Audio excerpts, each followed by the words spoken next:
Well, greetings, friends. I wasn't in the mood for doing any Let's Play stuff today, so instead I thought I'd do something a little bit different, turn the whole channel on its head a little bit, spice things up, add a little bit of flavour to my little content stew, so to speak. And I figured that tier lists are now dead enough on YouTube that I can do one without feeling like I'm following a trend too hard. Is that fair? Is that fair to say? I think that's fair to say. I think that's exciting. I think this little tidal wave of enthusiasm for tier lists is long dead. So now I'm back to being a filthy hipster by doing stuff like this and obsessively listing things for absolutely no reason, which is something I sure love to do. So I hopped on over to Tier Maker and I noticed that one of the most popular ones at present is this here greatest video games of all time! Exclamation point! Exclamation point! Exclamation point! That's 3. There's 100 games, 100 plus games in this list. It should be very exciting. I can tell by the 710 poop emojis that a lot of people truly invested in this here list. So I think I'm going to get invested myself and show the world how easy it is to list, well, all of this, really. All of this. I've probably not played half of them, and it's probably going to be a really boring list, but I'm going to give it my best shot anyway. It's the best place to... We have it like here. Have it like here, and we can see what's coming up. That's good. That's a good angle. That's a good angle of approach there, I think. So let's get started. We're going to blitz through this. It's going to be easy watch. First, BioShock, masterpiece. Undoubtedly. If you don't like BioShock, if you don't understand how well that game manages to nail its atmosphere, how well it balances the idea of horror with almost RPG-like mechanics, how it handles its gunplay so well, how its story is quite possibly one of the most memorable in the history of video games, how much influence and impact it had at a time where developers were trying to tell us that no one played single-player games anymore for BioShock to come out and do what it did. It undoubtedly deserves the masterpiece position, and you can argue with me all day, but you'll be wrong. Castlevania, I believe that's Symphony of the Night. I started playing this game a long ass fucking time ago. I think it's good. I enjoy it. At the time, I wasn't as into Metroidvanias as I am now, and I never actually finished it. And I think it is a bit lacking in like boss fights and stuff. It doesn't have the dramatic highs aren't as dramatically high as they are in, say, Hollow Knight. So I don't think it's perfect, but it was super influential. It's a fun game. It has some interesting mechanics. I think it deserves to go there. I think it's well deserving of its spot. Fallout New Vegas. Let's be controversial here. Let's be controversial as fuck. I am not a fan of Fallout. I quite like some Bethesda games, honestly. Open world doesn't really do it for me, but I have enjoyed the Elder Scrolls games in the past. But Fallout in particular, I feel like the gunplay is not as enjoyable as it could be in a lot of other FPSs. The plot just never interests me at all, especially since they just basically recycle the same fucking thing every time. And particularly in Fallout 3 and New Vegas, I find that the colour palette is super washed out. It's just an awful lot of brown. It's one of the ugliest games there is to look at. I'm putting it in bad. I straight up dislike Fallout, and it would have to do something really impressive with the series in order to bring me back at this point. Half-Life 1. No, I'm joking. It doesn't deserve to be that low. Half-Life 1 is, by today's standards, I'm putting it there, that's where I'm going, but I'm justifying it. Again, it's not a game I'd replay. It's not a game I'd go back to at this point. By today's standards, it is bad. But it has held up remarkably well compared to a lot of first-person shooters of the era. It was a game other than a turn-based RPG made before the year 2000 that had a story that was actually interesting. It had, it did everything that it set out to do well, and obviously it was immensely influential. So even though I can't, in good conscience, put it up here anywhere, because I personally would not enjoy replaying it at this point, it deserves to be decent at least. It deserves to be above Fallout. Street Fighter 2. Not for me, honestly. That's another one going straight into bad. I appreciate that considering that game was made in 92, 93, whenever it was made, it is super well polished, it's super well balanced, it is a competitive fighting game that was competitive in an era when games were still even at that point finding their feet, but I can't be doing with fighters like that at all. Guilty Gear, all that sort of shit, not for me at all. I'm not really a fighting game fan in general, but if I'm going to pick one up, it's going to be either the fucking absurd, over-the-top, gory brutality of Mortal Kombat, or the just sheer interesting characters and art style and game modes that is on offer from Soul Calibur. Those are my two big fighting game choices. Street Fighter, not for me, unfortunately. Speaking of big fighting games, and this isn't one I really consider a fighting game, it's more of a party game, but Smash Brothers Ultimate.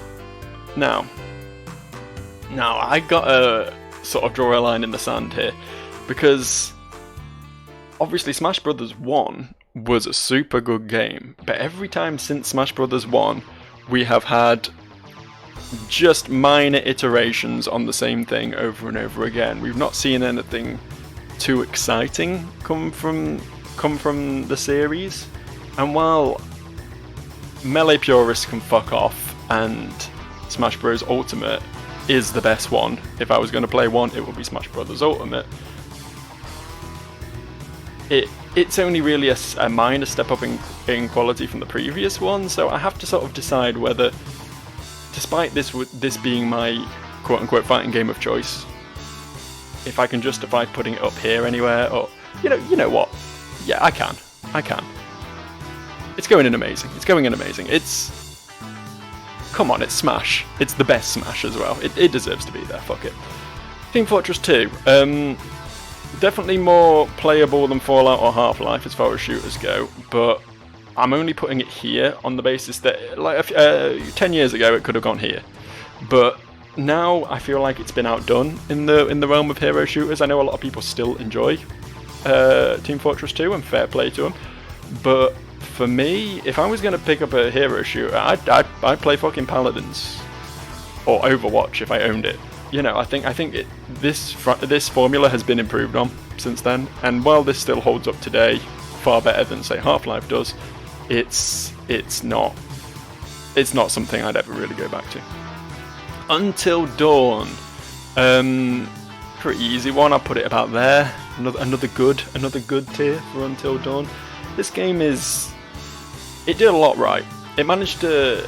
I was saying this before about BioShock as well to a degree, but Until Dawn managed to balance like B-movie, over-the-top silliness, horror, with actual genuinely good pacing and atmosphere and sense of dread. It did actually manage to hit the sort of psychological nature of the horror quite well, despite also being completely overblown and over the top.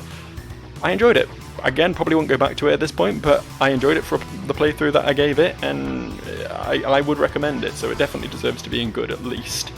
The whole butterfly effect thing, the whole causality thing that they played up was nothing, but it's all marketing, isn't it? Warframe, don't get it. Do not get it at all. I'll give it a bad. It's a game there's nothing technically wrong with it. It's fine. It's okay. It does what it sets out to do, but it's just not that exciting. It's like it's free to play Destiny, basically, isn't it? Even though Destiny itself is now free to play, but like I would rather play Destiny if I'm going to play a MMO-ish sort of shooter game. I see no reason to play Warframe, honestly. I've got a few friends who are super into it. I thought it was too many particle effects, too much just silliness going on for the most part. I don't get it. Far too much anime bullshit in that game for me, honestly. Uncharted 4, I'm gonna have to admit, not played it. Not an Uncharted person. Always just looked like Tomb Raider with an even more generic protagonist. Don't get it. I'm not gonna say it's bad because I've not played it, so I can't say that. But from what I've seen of it, I don't think I would enjoy it at all. Yakuza similar, honestly. I appreciate that it's over the top, overblown, and silly, which is fun. but nah. Another GTA clone as far as I'm concerned, not for me. Battlefield is an interesting one. Let's just put it there for now. That's not where it's staying though. I don't know. Is this the only Battlefield game to appear in here? Giving this a quick scan, I'm not seeing another one. No, I think we only get one representative of both Call of Duty. Oh no, there is more Call of Duty down there, never mind. But Battlefield, at least we only have one representative. And I've not played Battlefield 1, I've not played this game, so technically, by rights, I should put it in the not played section. But let's be real, you play one Battlefield or Call of Duty game, you've played them fucking all. And of the two, I was always more of a Battlefield fan. I always leaned Battlefield for sure. I think the games are fun enough, cathartic, good for if you just want to go out and shoot some dudes. Low bar to entry compared to something like Counter-Strike. It's alright, I'll put it there. As a representative of the whole Battlefield franchise, it's going there. Tony Hawk's Pro Skater 2. Let's put it there, let's go there with it. 3 for me was the pinnacle of the series.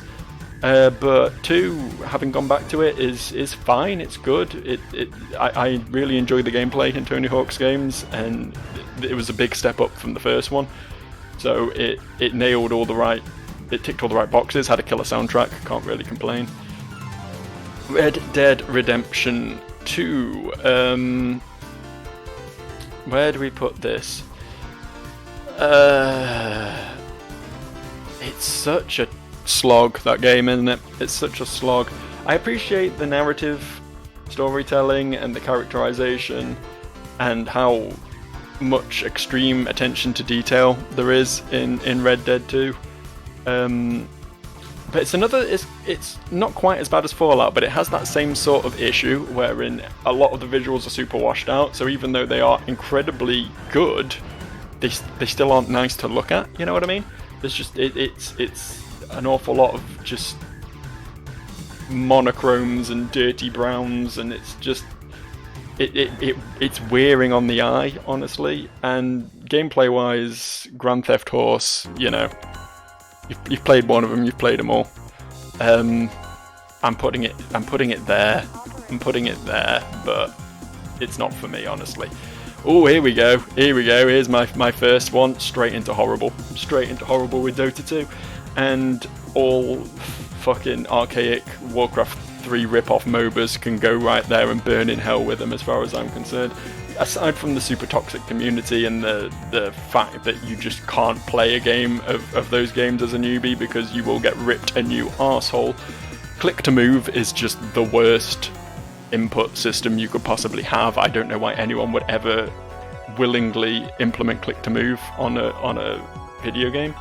I think Smite crushed it by actually having twin stick control on their characters. And also the visuals, it's just that Blizzard rip-off style that so many people do now, which I don't like. A lot of over-designed characters and stuff. No, fuck off, Dota. Fire Emblem, Three Houses. Again, is this just going to be a representative of the whole franchise here? I think it probably is. I don't get Fire Emblem. I like turn-based strategy games as a rule. Final Fantasy Tactics Advance is great. Disgaea is great. Tactics Ogre, really fun game. Advance Wars I love, and Wargroove more recently. Fire Emblem I don't get, because it boils all that down to just this basic rock, paper, scissors mechanic with swords, axes and spears. I was just saying, yeah, it seems such a shame to boil down a strategy game to just such a simple 3-point mechanic. And on top of that, like, I am also vehemently against permanent character death in strategy games. I feel like that's always such a letdown when you invest a lot of time and effort into an RPG character and then it is just removed. And I don't know, that's why I'm not a big fan of Darkest Dungeon or XCOM either. Horrible's a bit unfair, but we're gonna leave it there. And the other thing, fucking anime graphics. I'm not against anime graphics. I'm an anime fan, but anime graphics in games now just always reek of cheapness, which definitely wasn't the case when Fire Emblem as a series first launched, but now every other bullshit RPG Maker game on Steam is made with anime graphics in mind, so it retroactively taints the visual style, I think. Halo Reach is great, so it's going in great. End of story. No, Halo Reach is honestly, to me at least, you go back to it now and it is probably the best multiplayer experience you can have on a Halo game, personally, in my personal opinion. The story is super cheesy, super cliche, a lot of heroic sacrifice in that, but it was the thing that got me invested with its level design and its opening up of the lore of the Halo franchise. I think it did a really good job with that, got me actually interested in the game beyond just shooting Covenant with a big gun, you know. No, yeah, and as I say, the fact that it has the most fun multiplayer you can have in the Halo franchise means it's one of the most fun multiplayer shooter experiences you can have, full stop. So absolutely deserves great. And looking at this now, kind of so does Tony Hawk's Pro Skater 2. I can't honestly say I prefer Reach to THPS 2, so they deserve to be in the same tier for sure. We'll just have an empty, very good tier for now. Sonic Mania! One of these two for sure. I love Sonic Mania. I adore Sonic Mania. The fact that it finally, after like, what, 20 years? More than 20 years, probably, brought back 2D Sonic games in a way that was faithful to the core mechanics of the original Sonic games, but also expanded on them in a way that was non-intrusive to the original mechanics, but built up these new like level concepts and boss ideas, and it's such a good game. If you've not played Sonic Mania and you have any interest in classic platformers at all, you're doing yourself a massive disservice. It's a very, very good game.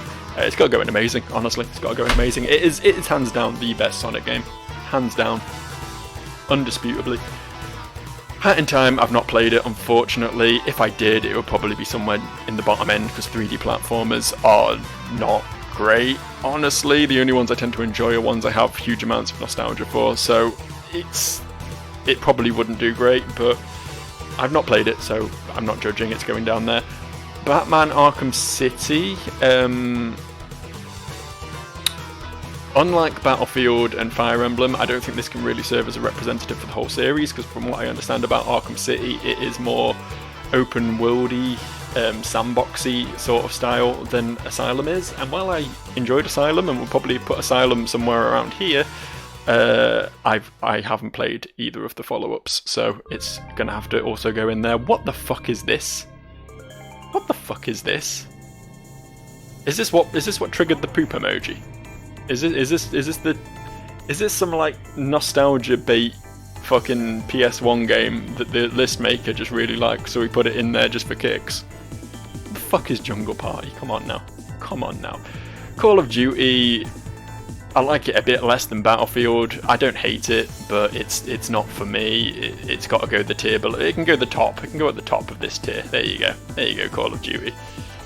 To be fair, that's Modern Warfare 3, right? And Modern Warfare 2 was my favourite in the series of the ones I've played, so I'm going to assume that's at least as good as Modern Warfare 2 is. So, yeah, whatever, it can go there. Crash Nitro Kart, Crash Team Racing, Crash something, one of those Crash games. I like it. I've always leaned a little bit more towards Mario Kart personally, but I think both are perfectly valid, perfectly enjoyable games. If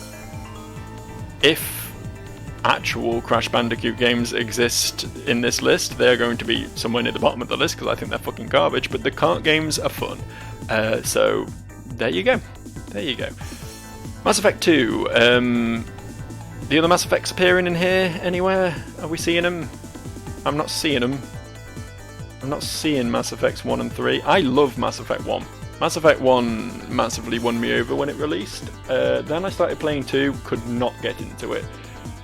From what I recall, it stripped away some of the RPG-ish elements of the game, made it more into a pure shooter sort of thing. And I've started games on Mass Effect 2 about 4 or 5 times and never got more than a couple of hours into it. I can't with it. Nothing wrong with it. It can go there, but nah, not for me.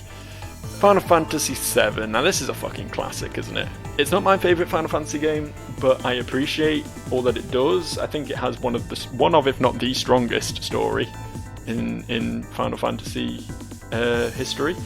Combat system's fine. I like the materia junctioning and all that. Characters are okay. The visual style is garbage. It is hands down the ugliest Final Fantasy game as well. I'll take the sprite ones over this any day of the week, but we can't deny its impact. We can't deny that it is a great game. It is going in great. Watch Dogs. Nope. Oh, I'm torn between really bad and horrible here. I think I'd probably rather play Fire Emblem, so it's going in the bottom. Fucking Ubisoft clone game number 7. Fuck off, Watch Dogs. Fuck off. What are you trying to achieve there? What are you doing? You're just GTA. You're just another one of those games where you drive around in a car and sometimes get out and shoot people. But it was like 5 years late to the party on that as well. I don't understand how this game sold at all. Ugh, hated it. Most drudgery, not the most drudgery I've ever experienced playing a video game, to be fair, but it's certainly up there. No. Big no on that one. Uncharted, again, never played it. It can go next to its friend. Metal Gear Rising. Again, it's another one of those games, I think it's a Platinum one, right? Metal Gear Rising. Platinum tend to be a bit over the top with their hack and slashes. I'm a big Devil May Cry fan, a big God of War fan.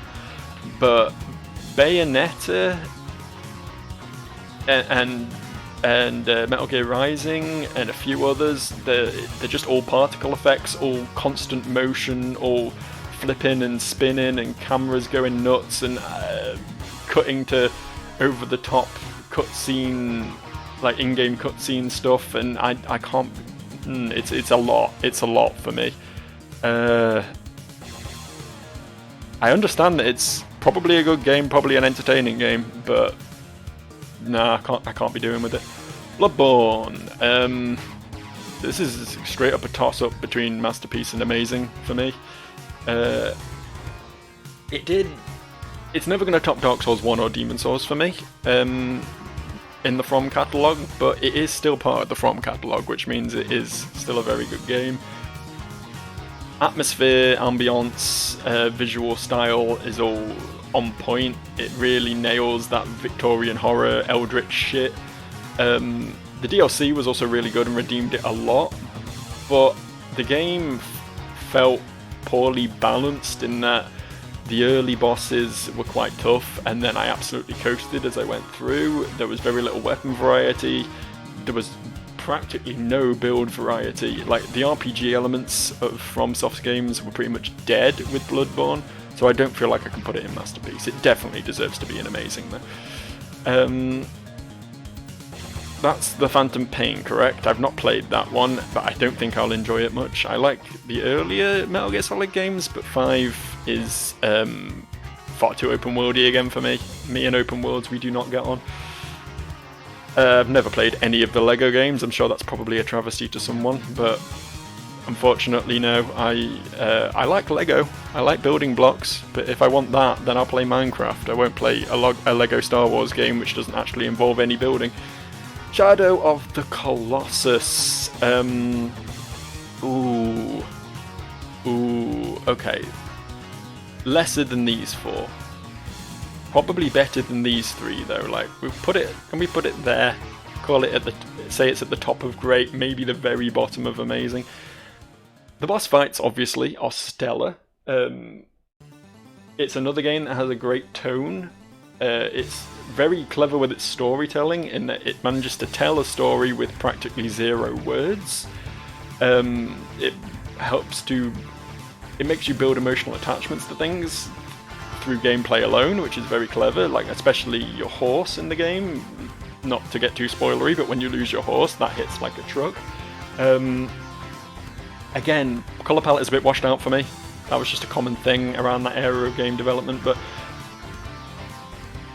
it's still a great game, super influential game, and every game that has ever tried to mimic it has done terribly at it, so it sort of stands head and shoulders out on its own little platform where it deserves to live, honestly. XCOM 2, we spoke about this earlier. I would probably put it above Fire Emblem in that there seems to be more strategic elements to it, and it doesn't have, you know, the anime visual style that I was complaining about earlier. But again, I do not like the way it punishes failure so hard, especially when a lot of it is random chance based. So not for me, honestly. Assassin's Creed, are we gonna have to do this? I'm not even talking about that one. Grand Theft Auto 4. This was the burnout game for me. I loved GTA 3, Vice City, San Andreas. Then 4 came out, and I bought it because I loved those 3 games so much. And I was just done with the formula, and that is a lot of the reason why I don't like Assassin's Creed, and why I don't like Watch Dogs, and why I don't like all these other big open world sandboxy games, because I got my fill of that when I was 13 playing GTA 3 to death, you know. So GTA 4 for me, the characters weren't as it tried to be more grounded, I think. It tried to be more realistic. It lost a lot of the over-the-top silliness that was inherent in the previous installments of GTA. And to be fair, San Andreas was losing that as well. Yeah, I don't want to say it's really bad because it's a GTA game and they're solid enough, but nah, just nah. Is that Snake Eater? That's Snake Eater. That's Metal Gear Solid 3. I've not actually played this one. I've seen friends play it. It seems really good. I actually want to get around to it at some point. I'm gonna put it in good for now. Even though I have not played it technically, I know enough about it that I would... In fact, I'll even put it in very good. I'll put it there.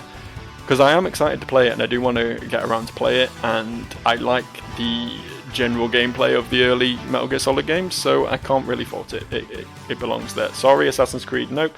Smite. Did I mention this earlier? I was certainly thinking about this earlier. Yeah, I compared Dota to it. I think Smite is kind of unique in the whole MOBA genre, in that, as I say, it is constructed for controller play, which makes it feel more enjoyable to me, because I really, really dislike click to move. I think it's less competitive, it's less twitchy, it's less... It seems a lot more casual, and I can really get into that.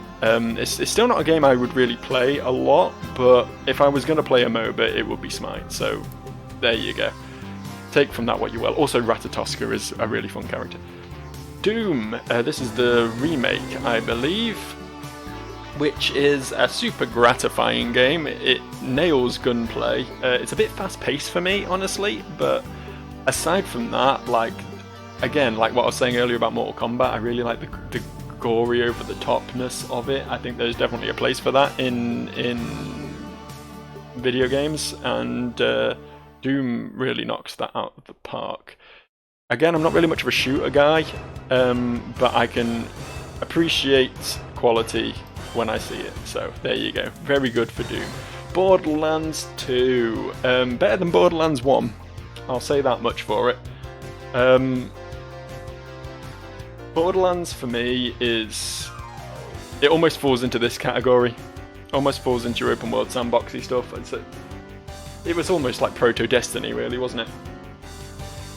Looter, shooter, grind side objectives and have some very light RPG mechanics mixed in there.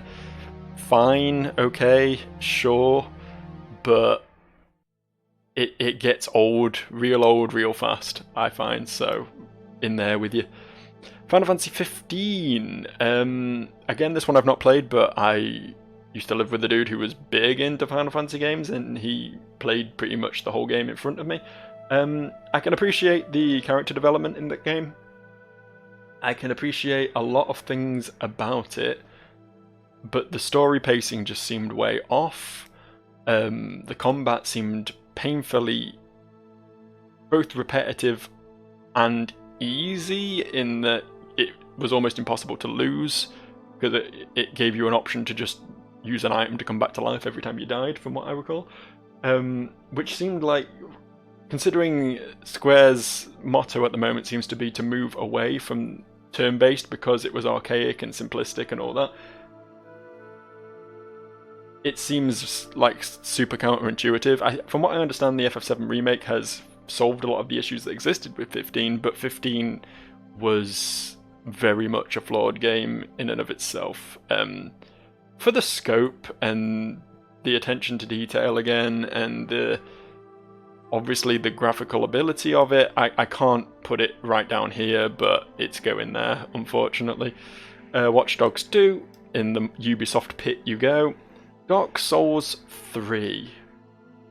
Lesser than Bloodborne. I'm going to put it in here. It's one of my most played games on Steam, honestly, so the fact that it isn't in the top 2 tiers is kind of depressing. And again, it's another one, I think FromSoft absolutely nail DLC. Their DLCs always bring their games up to a whole new level, and I think the DLC for Dark Souls 3 was very good. It returned to a lot of what was missing from Dark Souls 2, which was nice, but it also failed to carry across the good elements of Dark Souls 2, and there were plenty of those, don't get me wrong. I think it just existed. It tried too hard to be a pure spiritual successor to Dark Souls 1. It tried too hard to reference Dark Souls 1, to really recapture what was good about Dark Souls 1 without quite understanding what was good about Dark Souls 1. And it ended up basically living in the shadow of Dark Souls 1 as a result. So it's a great game, don't get me wrong, and that's why it's in the great tier. But it is so overshadowed by other FromSoft games, unfortunately. Yeah, if it had a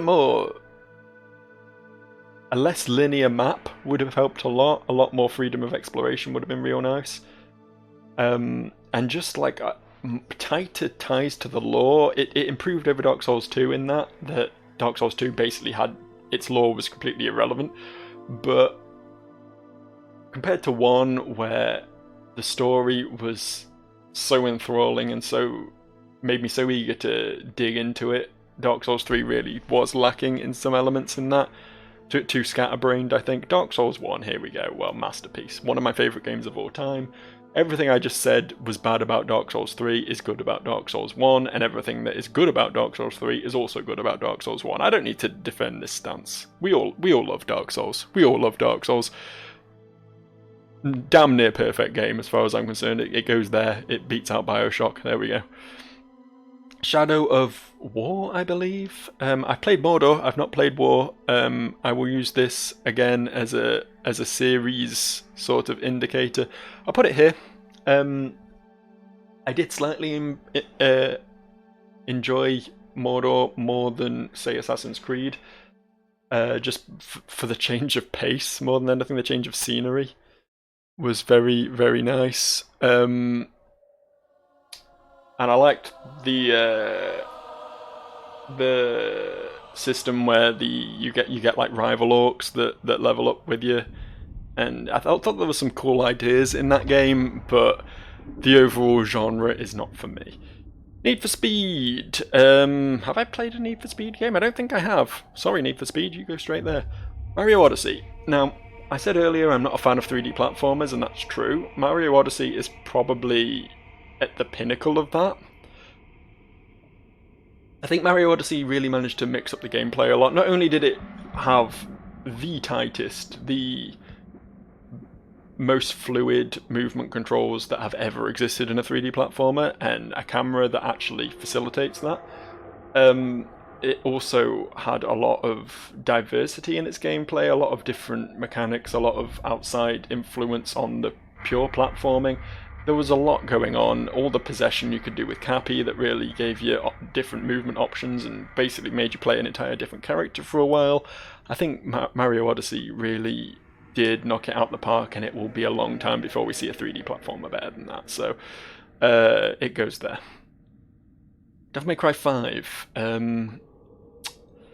Here's the problem with Devil May Cry 5, is it's not Devil May Cry 3 or Devil May Cry 1, which are far and away above and beyond the best two in the series. It is, however, still a Devil May Cry game, and a damn fun one at that. I mean, it made my top 10 list last year, and I had a hell of a good time playing through that game. It was super linear, which was upsetting, because it's nice when you have the branching paths and the more puzzly elements, which I think we're missing a lot from this compared to some of its predecessors. But it was a fun game. It was just fun.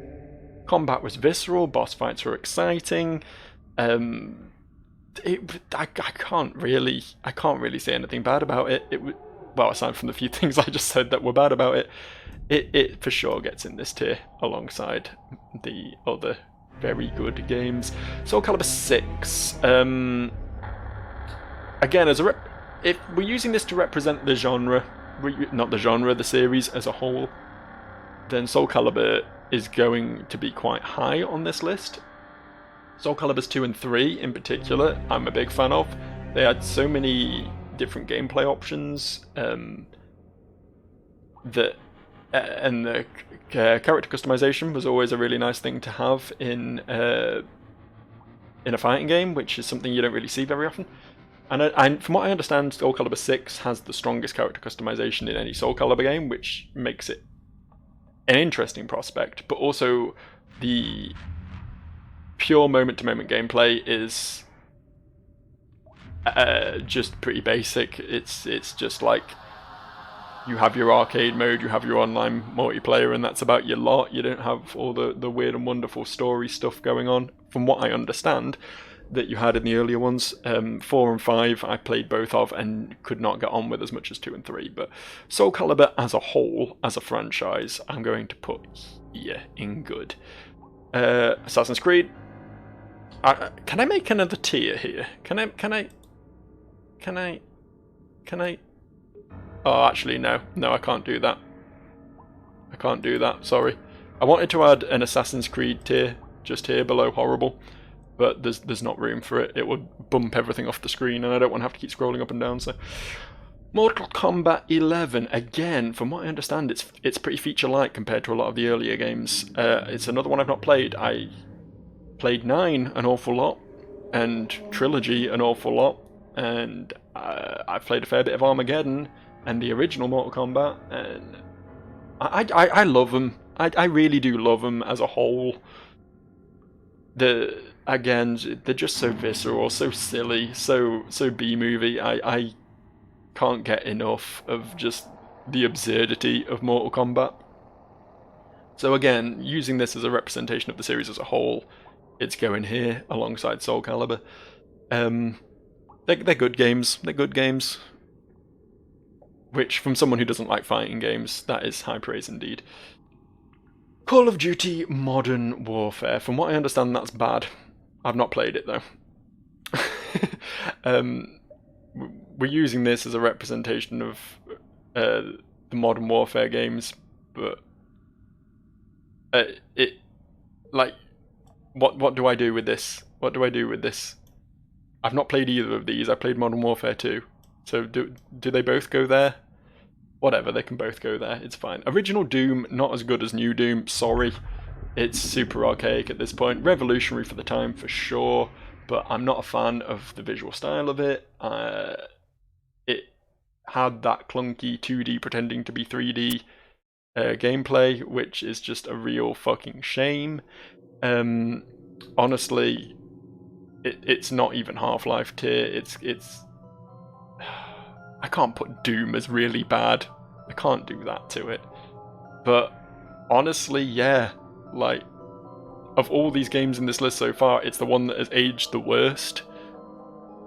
And I wouldn't really recommend anyone play it at this point. Is this Half-Life 2? Is this Half-Life 2? What am I looking at here? Is this Half-Life 2? It looks like it just says Half-Life again. Is it Half-Life Alyx? What is this? It's just Half-Life again. Is that the orange box? Because if that's the orange box, that includes... No, because we've already got Team Fortress 2 listed separately as well. Whatever, you go there next to the other Half-Life one. That's League of Legends, right? Go down with Dota where you belong, in the pits. Overwatch, I haven't played it, so I'm putting it there, but I get the feeling if I had played it, it'll be up here somewhere, because I am a big fucking Paladins fan, and it's the same game. Crash, fuck off. Crash is... I know, I need to justify this. Crash is the worst, aside from maybe Croc. It is, and Glover, and a few of those other really clunky ones from the mid-90s, but...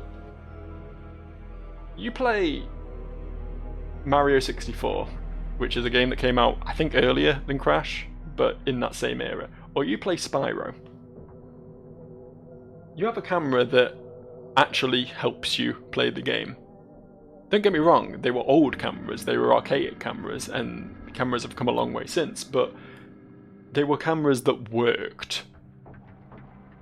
Fucking Crash, you have this super low angle. I mean, obviously the side-scrolly platformy bits, the 2D style bits were okay, they were fine.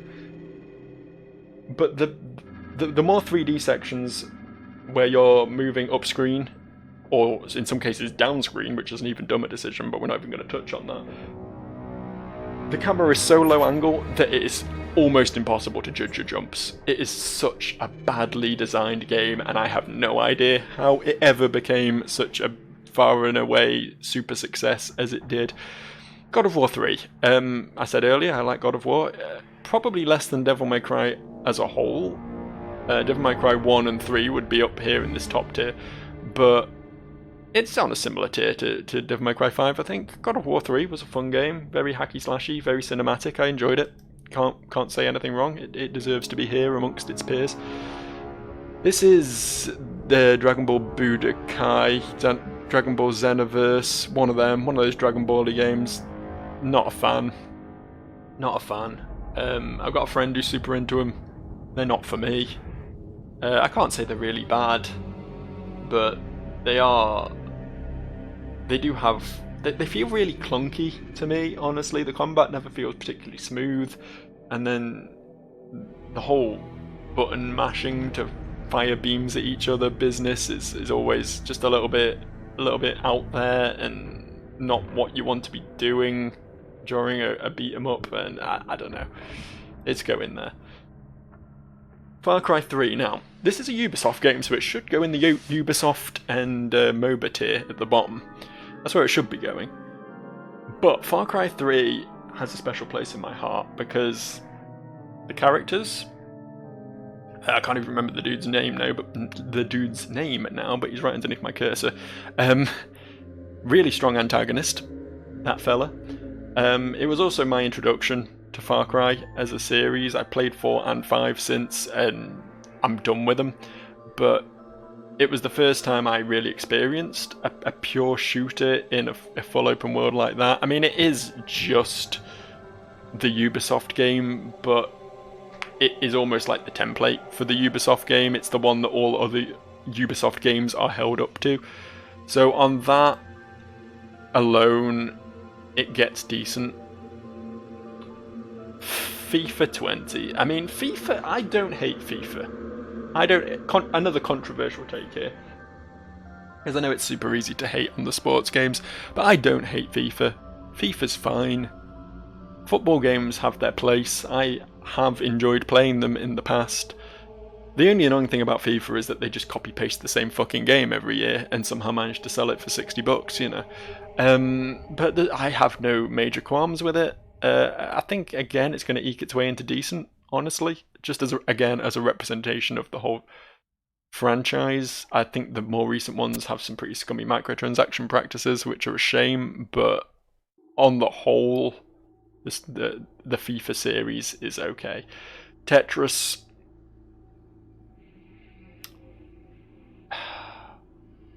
I am going to rustle so many jimmies with this.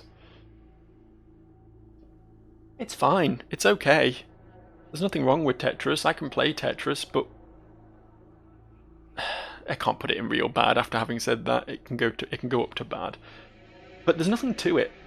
And this is the problem with a lot of these classic games now, these retro games, the games that came out before about 1989. They were great for the time, but now we expect more from our games. And Tetris hasn't provided more. It's had repeated iterations that are all the same game over and over again. And I get people are super into it and it's super competitive and people can have a really fun time with Tetris, but for me, like, there are other games from that era that have more modern replayability, like Bubble Bobble, like Dig Dug, like I don't know, I'm actually grasping at straws now because I can't really think of many. Even Space Invaders, honestly, is something I'd rather play than Tetris at this point. It's not my thing. Fortnite. Fortnite is okay. It's going straight into decent with all these other big popular games. Look at me being a hipster, putting all of the popular games in the decent tier. I'm not good enough at shooters to play Fortnite or any battle royale, really. But I am actually quite a fan of the building mechanics. I think that's something interesting and fresh that they added in there. I appreciate the art style. I appreciate that the game did as well as it did while being free to play, and still, even though it does have monetization for sure, it's not like pay to win or anything. It could have done so many things badly, and I think it did them well instead. So hats off to Fortnite, honestly. World of Warcraft. Oh no. Oh no, World of Warcraft. Oh no. Oh no. I'm gonna have to do this. And I hate that I'm gonna have to do this. World of Warcraft is hands down my most played game of all time. I am playing on a World of Warcraft Burning Crusade private server today. Not literally today, I think I last played it yesterday, but you know what I mean. In the modern era, I am still playing World of Warcraft. I can't, for as many qualms as I have with World of Warcraft, I can't put it in lower than amazing. I can't. I physically can't. No game that I have played for thousands of hours and still get entertainment value out of could possibly be put lower than amazing. Let's be real. Pokemon Emerald version. I like Pokemon. I like all Pokemon, honestly. Like, I know there's a lot of backlash against the more recent ones, but I still have fun with them. Emerald in particular, I think, not to be IGN here, but it does have too much water. They were right. They were right when they said it has too much water. Half the map in Gen 3 was ocean and just constant surfing and running away from Wingles. It was a really bad decision in my head, honestly. If you want my honest opinion on that, that was a really bad move, making half the map an ocean. So up until that point, though, it's a solid game, and it's a Pokemon game, which I like, so it goes in great. The new God of War, I loved the new God of War, which seems super hypocritical because it's only an inch away from being one of these fellas, isn't it? It has a lot in common with Assassin's Creed, and I'm not going to deny that, but it also draws a lot of elements from God of War. It's very hacky slashy, it's very enjoyable from just the perspective of someone just wanting to hurt things, you know. It also had some really cool cinematic boss fights, which were really over the top and overblown and spectacular and very, very cool indeed. It also had a surprisingly moving story and a really sort of father-son relationship subplot, which you don't often get in games as ridiculous as God of War. So it's fallen in the great tier. It's becoming a great GTA 5. I mean, where did I put GTA 4? Where's GTA 4? I've lost it there. Okay. Go next to your friend. I'm done with GTA, for sure. Horizon Zero Dawn, I haven't played, unfortunately. I don't think it's for me, but I haven't played it, so it goes there. Yakuza. There you go. We've gone and lost the screen now. We've lost the list. We're just going to have to, like, slip them up and see what they are when I grab them. What is this? What are you? What are you? Is that Batman? Let's say that's Arkham Asylum. Let's assume that's Arkham Asylum. I don't actually know what it is, but it's representing Arkham Asylum in my books, and Arkham Asylum was a good game. Not necessarily for me, again, a bit Assassin's Creedy, a bit stealth mechanic heavy, which isn't my favourite thing. The boss fights were very copy-paste, fought a lot of the same thing over and over again. There were 3 hook shots in the game, which is too many hook shots. But it was enjoyable. I had a good time with it. Can't say fairer than that. It's another one of them Lego games. Get out. Another one of them Lego games. Get out. Mario Kart 8. Again, as a representation of Mario Kart as a whole, they're always fun. Great game to play with friends. Sit around, play a few rounds of Mario Kart. It's not a super deep game, but it's super polished. Its mechanics are super intuitive. The courses are always fun and exciting to play for the first time, even if they get a bit old as you replay them. Can't argue with it. Gotta love a bit of Mario Kart, don't you? Mario Galaxy is going there. Honestly, I think to flip the whole Metacritic rating on its head, I think Mario Galaxy and Mario Galaxy 2 are the worst 3D Mario games. They incorporated Wiimote controls, which are always a game killer, if you ask me. Fuck any game that does that. The levels were incredibly linear, especially compared to the slightly more open, adventure-y style of Sunshine and 64. And it honestly just didn't control, it always felt just a little bit off controls-wise. I think it was a lot to do with the gravity of the planets and the way that interacted with Mario's movements, and I believe they removed some of the more interesting jump mechanics that existed in the earlier games as well, which seemed like a really odd decision.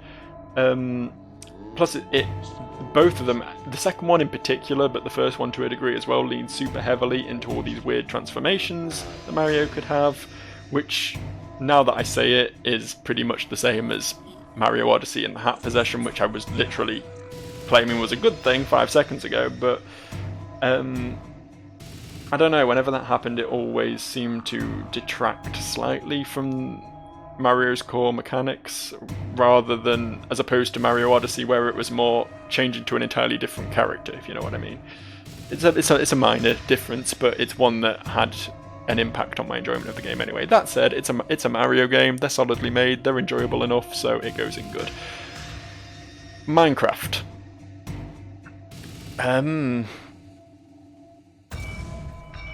Ooh. We got another amazing here, I think. We got another amazing. I was weighing up putting it in Masterpiece, but I'm not as into Minecraft as some people. But I honestly, just the pure concept of a game where you can just put bricks together is so simplistically gratifying. There's so much good to be gained from that, so much enjoyment to be had just in the simple construction of things. And then the fact that it's got like this survival mechanic wrapped around it, just it's such a great concept. It deserves all the success it got. And you say what you like about Notch, but he was an incredibly talented guy to create this game off his own back. So, yeah, I honestly love Minecraft. I honestly do.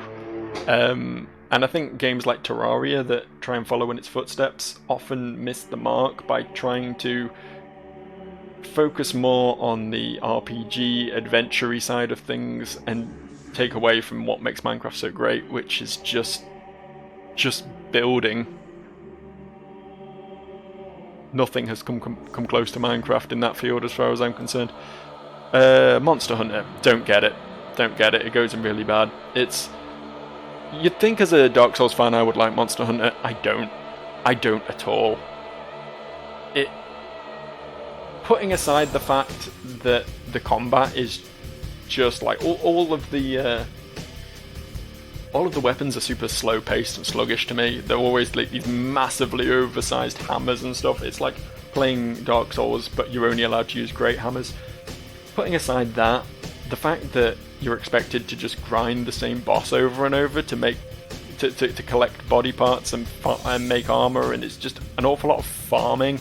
Like your achievement never really feels like an achievement, because rather than being like, yay, I beat this boss for the first time, you're like, oh, I have 1/10 of the pieces of boss body that I need to create this new armor set. And I don't know, it's and I've not played the most recent ones, again, granted, but as far as I understand, it's still this way, that the map is split up into like these tiny sub-screens, so nothing ever really feels fluid or continual. You have to stop to load every 5 seconds when you're trying to follow a monster around, and nah, I don't get it. Not for me at all. Overcooked, fun little game. Straight into there, I guess. Again, it's similar to Mario Kart in that it's a really great little party game. You can just get together, blast out a few rounds of Overcooked. You can't speak bad about it, really, can you? It fills a niche. Counter-Strike, nah, Counter-Strike. Do I even? Yeah, fuck it. Fuck off, Counter-Strike. Get suck my big hairy dick, Counter-Strike. Honestly, why people like Counter-Strike is beyond me. Well, that's not true. I understand why some people like Counter-Strike, and it's the people who are very good at Counter-Strike who like Counter-Strike, right? Like, if you are have incredible reactions, are really good at first-person shooters in general, specifically, then you will have a good time with Counter-Strike. If you're not that, then the gulf between a good player in Counter-Strike and a bad player in Counter-Strike is criminal. If you're new to Counter-Strike and you go into that game, you will be destroyed and then taunted by a 14-year-old on the internet. Fuck off, Counter-Strike. What's up next? Pac-Man. I think this falls into Tetris, the Tetris argument again, honestly. Can we zoom this out a little bit? Is it going to be unreadable? No, we're alright if we zoom out a little bit. Okay. Yeah. We're listening to Pokemon music now, look at that. I was just playing with some OSTs. I didn't expect Pokemon to come out of nowhere. I might have to turn that down a bit, it's a little bit loud. There we go. Anyway, yeah, it's dated, honestly, Pac-Man. There's nothing wrong with it, it's fine. You can pick up and play a few games of it, and there's no harm, no foul. But again, it's a game that only really exists for 40-year-old, 50-year-old classic retro gamers who pride themselves on having the highest Pac-Man score in the county or whatever. You know, I can't really get into it anymore. Is this Persona 5? This is Persona 5. Somewhere around here for sure. No, it goes in amazing. It's by far the best Persona game. I can say that with relative authority. It has actual level design, for one. And Persona games as a whole are one of the last bastions of good turn-based RPG combat. They're also just they tend to be really stylish, despite what I was saying about the anime style looking tacky. I think it can be done well, and Persona 5 is definitely one of the ones that manages that. It always has these Persona 5 in particular has this really sleek UI, this really great sort of shading style that really like makes everything pop and looks really, really nice. And just the core mechanics, the way they supplement the turn-based combat with this more like almost life simulator relationship sim thing, that's actually really enjoyable, and it's nice to have all these like mini games and options and conversation branching paths and stuff that really sort of expand on what could otherwise become a bit of a slog. So it does a really good job around that. Okay, as I said earlier, I still like modern Pokemon games, but I can absolutely understand that they are not as good as the classic ones, that they have gone downhill, they have become easier, they have substituted, I want to say graphical style, even though their graphics are still lagging behind most AAA titles. They do seem to have put more effort into making their game look good than play good at this point. And a lot of like the weird side mini games and stuff that you can do, the little play with your Pokemon for no particular reason, just seems completely pointless and disconnected from the actual gameplay. And I don't know what they're doing with that franchise anymore. And having played Temtem recently and seen how good Pokemon can be if it just wants to be, it's depressing, honestly. Pong, even worse than Tetris and Pac-Man. These two I can at least appreciate. I can at least pick them up and play them for a bit and be like, yeah, this is fun. This is okay. This is a pastime. Pong, I couldn't. It's a bouncing ball. That's it. Fuck off, Pong. Portal 2. I mean, let's be real. If there's one game that Valve did perfectly first time and absolutely nailed and was super creative with, it was Portal. And then Portal 2 took that and added in a co-op mode and added more content and expanded the story, and it's just good. It's just good. If you haven't played Portal and Portal 2, and we're going to take Portal and put it in the tier above that just now because it originated the concept and it's shorter than Portal 2 but also feels more streamlined as a result. Excuse me for belching in the middle of my statement there. Yeah, if you haven't played Portal and Portal 2, go do it. Just go fucking do it. What are you doing? Get on it. Jackbox. Again, I believe this is the only Jackbox representative here, so I'm just going to use that to represent all of Jackbox games. I think Jackbox games are good. I think they fill a niche that no one else is filling. They're always entertaining to play at least once. Some of them are great to go back to. I am going to stick Jackbox up here. It's not something I could play all the time, and obviously you need to have a good group of friends around or whatever. It's completely worthless to even own those games if you intend to play them on your own. But they're good. They're fun. Resi 2 Remake, I haven't played it, unfortunately. Resi 2... What? Oh, there it is. Resi 2 is a classic, and I like it, but I've not played the remake, so I can't really comment. And is this going to be the Resi 1 Resi 3 remake? Resi 3 remake, I'm assuming that is in the same boat. Sekiro, I've not played it, but I have seen a full playthrough, and I know how it feels to play it. Obviously, it does everything that FromSoft games normally do right. It hits the tone correctly. It has really, really tight and smooth combat. It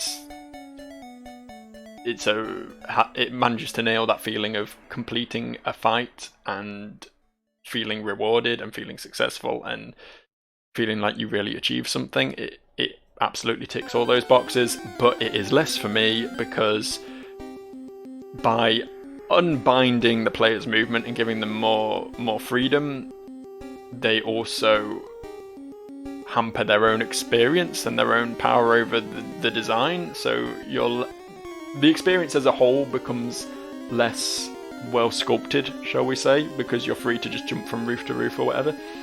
And also just fuck the fact that it forces you to learn parrying, because we're getting into my arguments against these Twitchy games down here, your Counter-Strikes and your League of Legends. It makes it far less accessible, which is an odd thing to say about a FromSoft game, but it's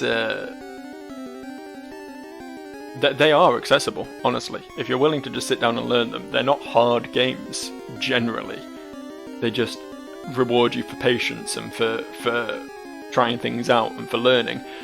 Whereas Sekiro, I feel like you need to be an epic gamer to even approach it, so that's a shame. Super Metroid, fucking up here with its friend. There we go, Metroidvania together again at last. Can't say a bad word about that game, don't need to say more. Super Mario 2 is fine. It can go in good. Obviously it wasn't designed as a Mario game, and you can feel that it wasn't designed as a Mario game, but nevertheless, it's a solid platformer. I've always had fun with it, so no arguments there. Mario Galaxy 2.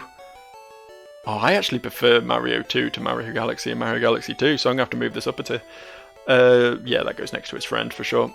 Terraria, I was just talking about this. It's not bad, but it is for sure...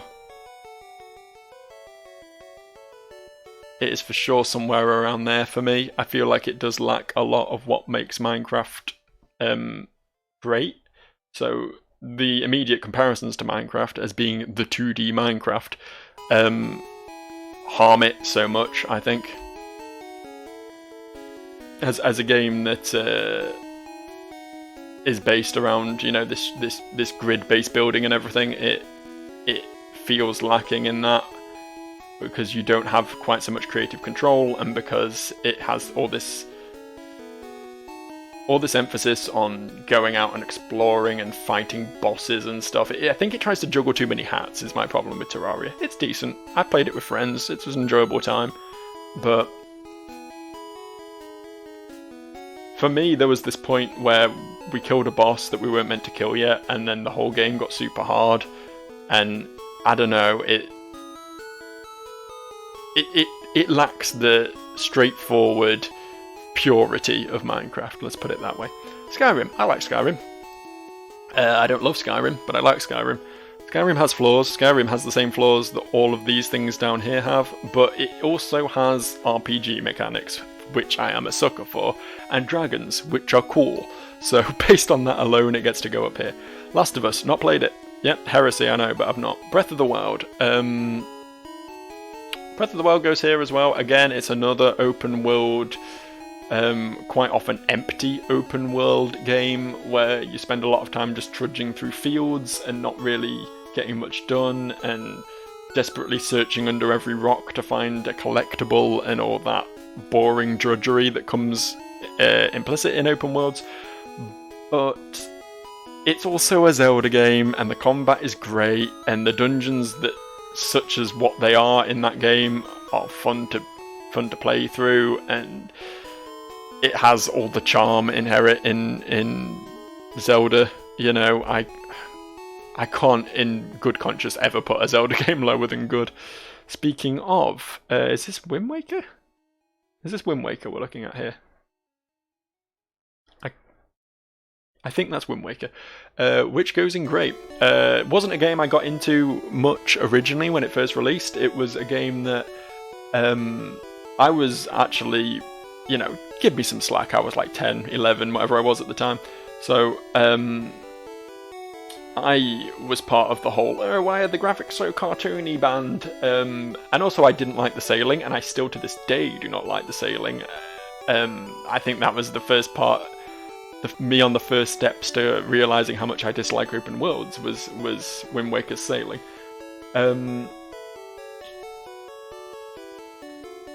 There's a point in Wind Waker where you have to go out and find Triforce pieces that are just in the world somewhere, and there's not really a lot of clues to it, and it's just, hey, just go explore stuff, and it feels really sort of badly designed. And for that reason, I don't put it in the same tier as the absolute perfect Zelda games that exist out there, but when it's doing well, which it does a lot, it is Zelda at its peak. And quite possibly the last time Zelda was at its peak, in all honesty. So, fair play to Wind Waker. I love that the fucking Pokemon Red and Blue recovery jingle is in my playlist here. That's anyway. Ocarina of Time. I mean, you're willing to argue with me here, but you'll be wrong. Ocarina of Time nails everything. Remember when this game came out? It was 1998, for God's sake. And it had basically nailed the Dark Souls formula before fucking 15 years before Dark Souls got around to it, almost. Its tone is perfect. It's light-hearted and fun when it wants to be. It's terrifying and haunting when it wants to be. The puzzles and dungeons are on point and super involved and clever, and the boss fights are memorable, and everything about that game is perfect. Even the Gold Skulltula collection, which let's be real, is just another open world collectathon. But even that, they're in such clever places, and honestly, I can't talk this game up enough. If you've never played through Ocarina of Time, what are you doing with your life?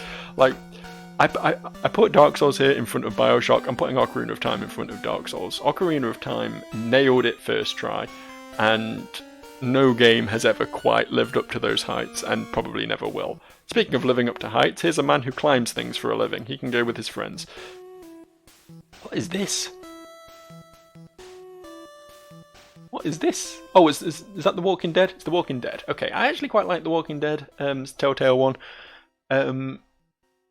I only played the first episode because that was all that was out when I first played it. But it's good.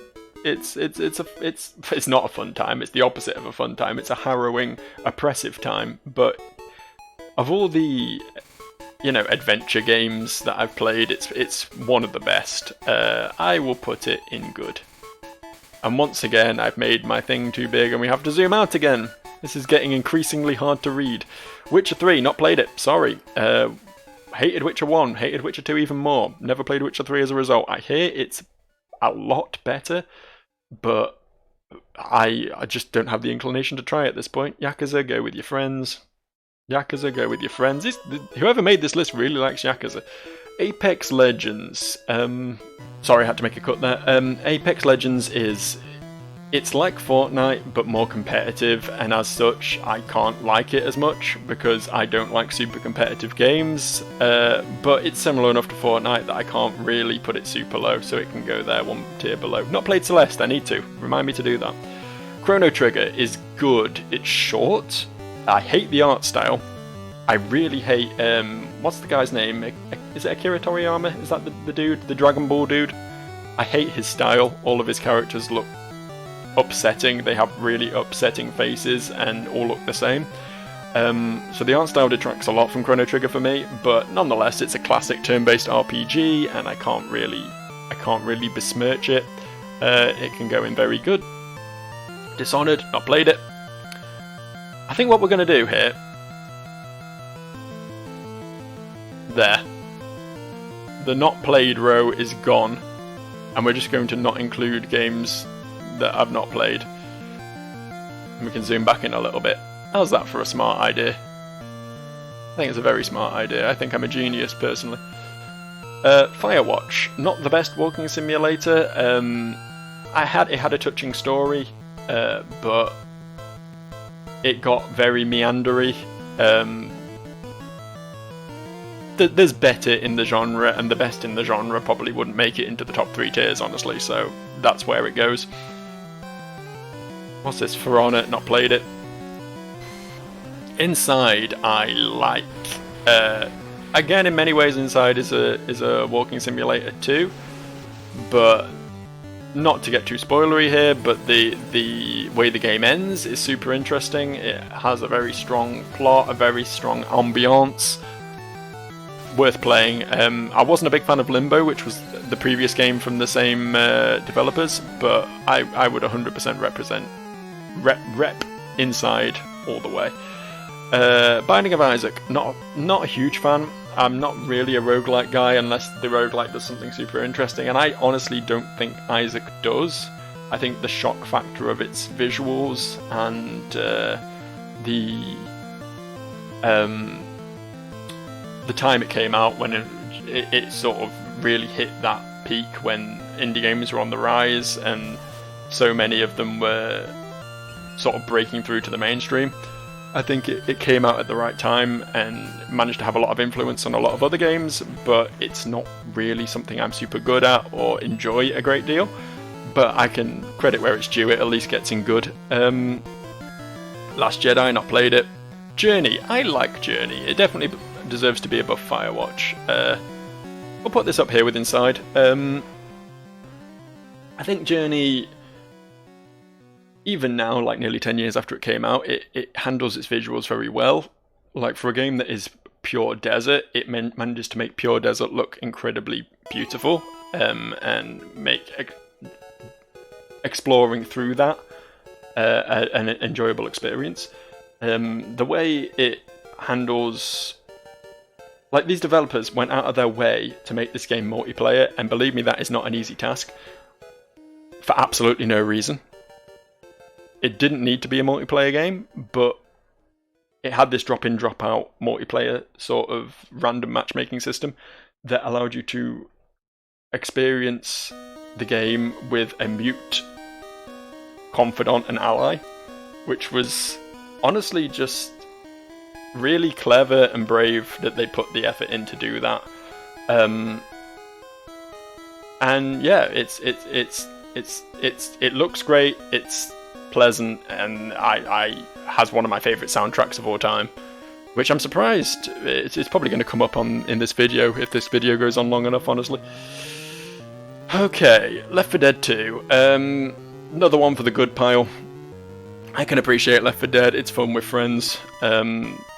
The combat's solid, you know, decent enough gunplay in it. The way it has this sort of selection of interesting mini bosses that really catch, that each have their own sort of strategies involved in taking them down, is really fun.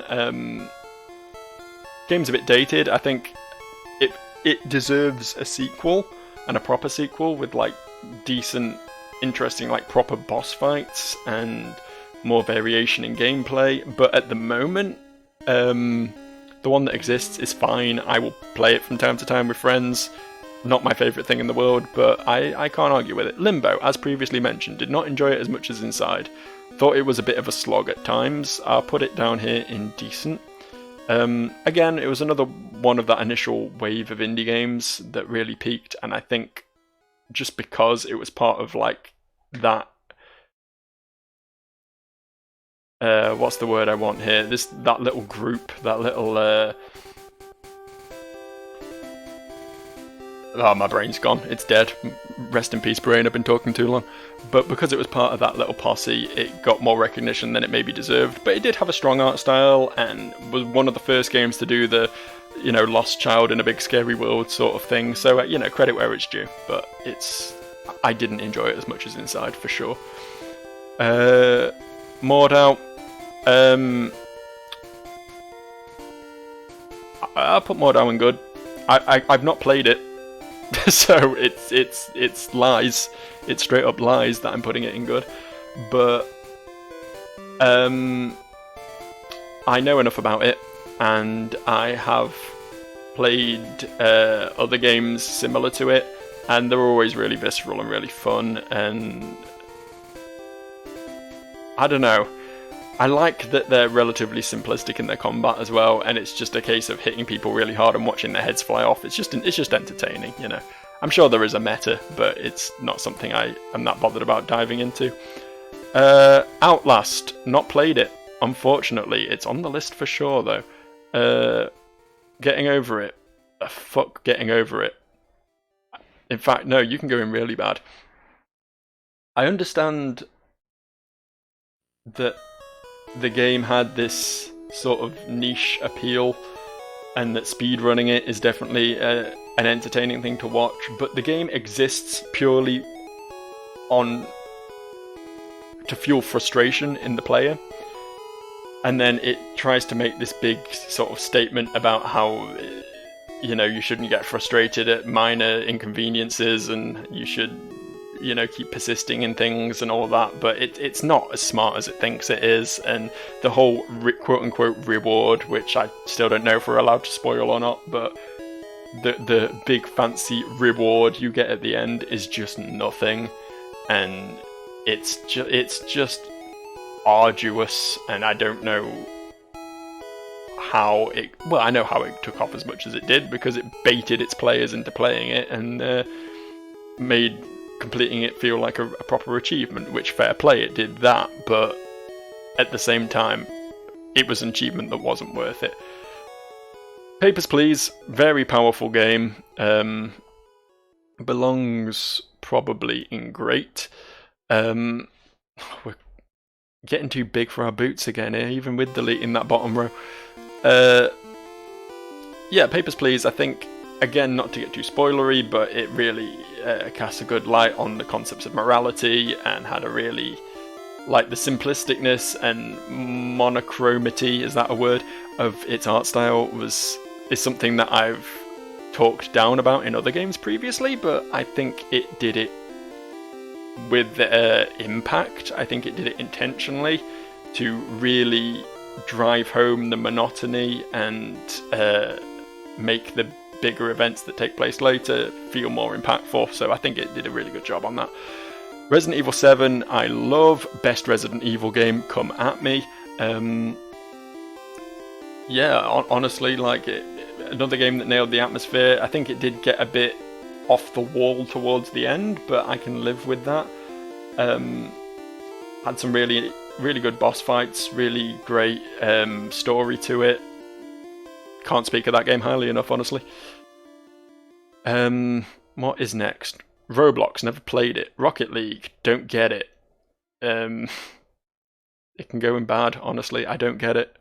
There's so many good party games out there. Why is Rocket League taken off as well as it has? It's driving a car at a ball and praying that it works. And here's the thing, we've all played Fall Guys, right? We all hate... Is it called Fall Ball? The game mode that is just Rocket League and that? We all hate that. So why do we like Rocket League? I don't get it. I really don't get it. Beat Saber, I've not played it. I really want to play it.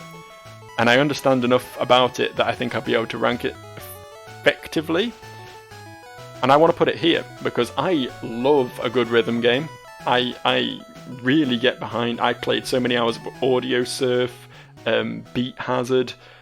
Guitar Hero, obviously. I love rhythm games, and there aren't enough of them, and I think Beat Saber is one of the only things, along with Half-Life Alyx and Boneworks, they're about the only 3 games that would really drive me to buy a VR headset. So, call that high praise. Silent Hill 2, classic horror, deserves all the praise it gets. So clever.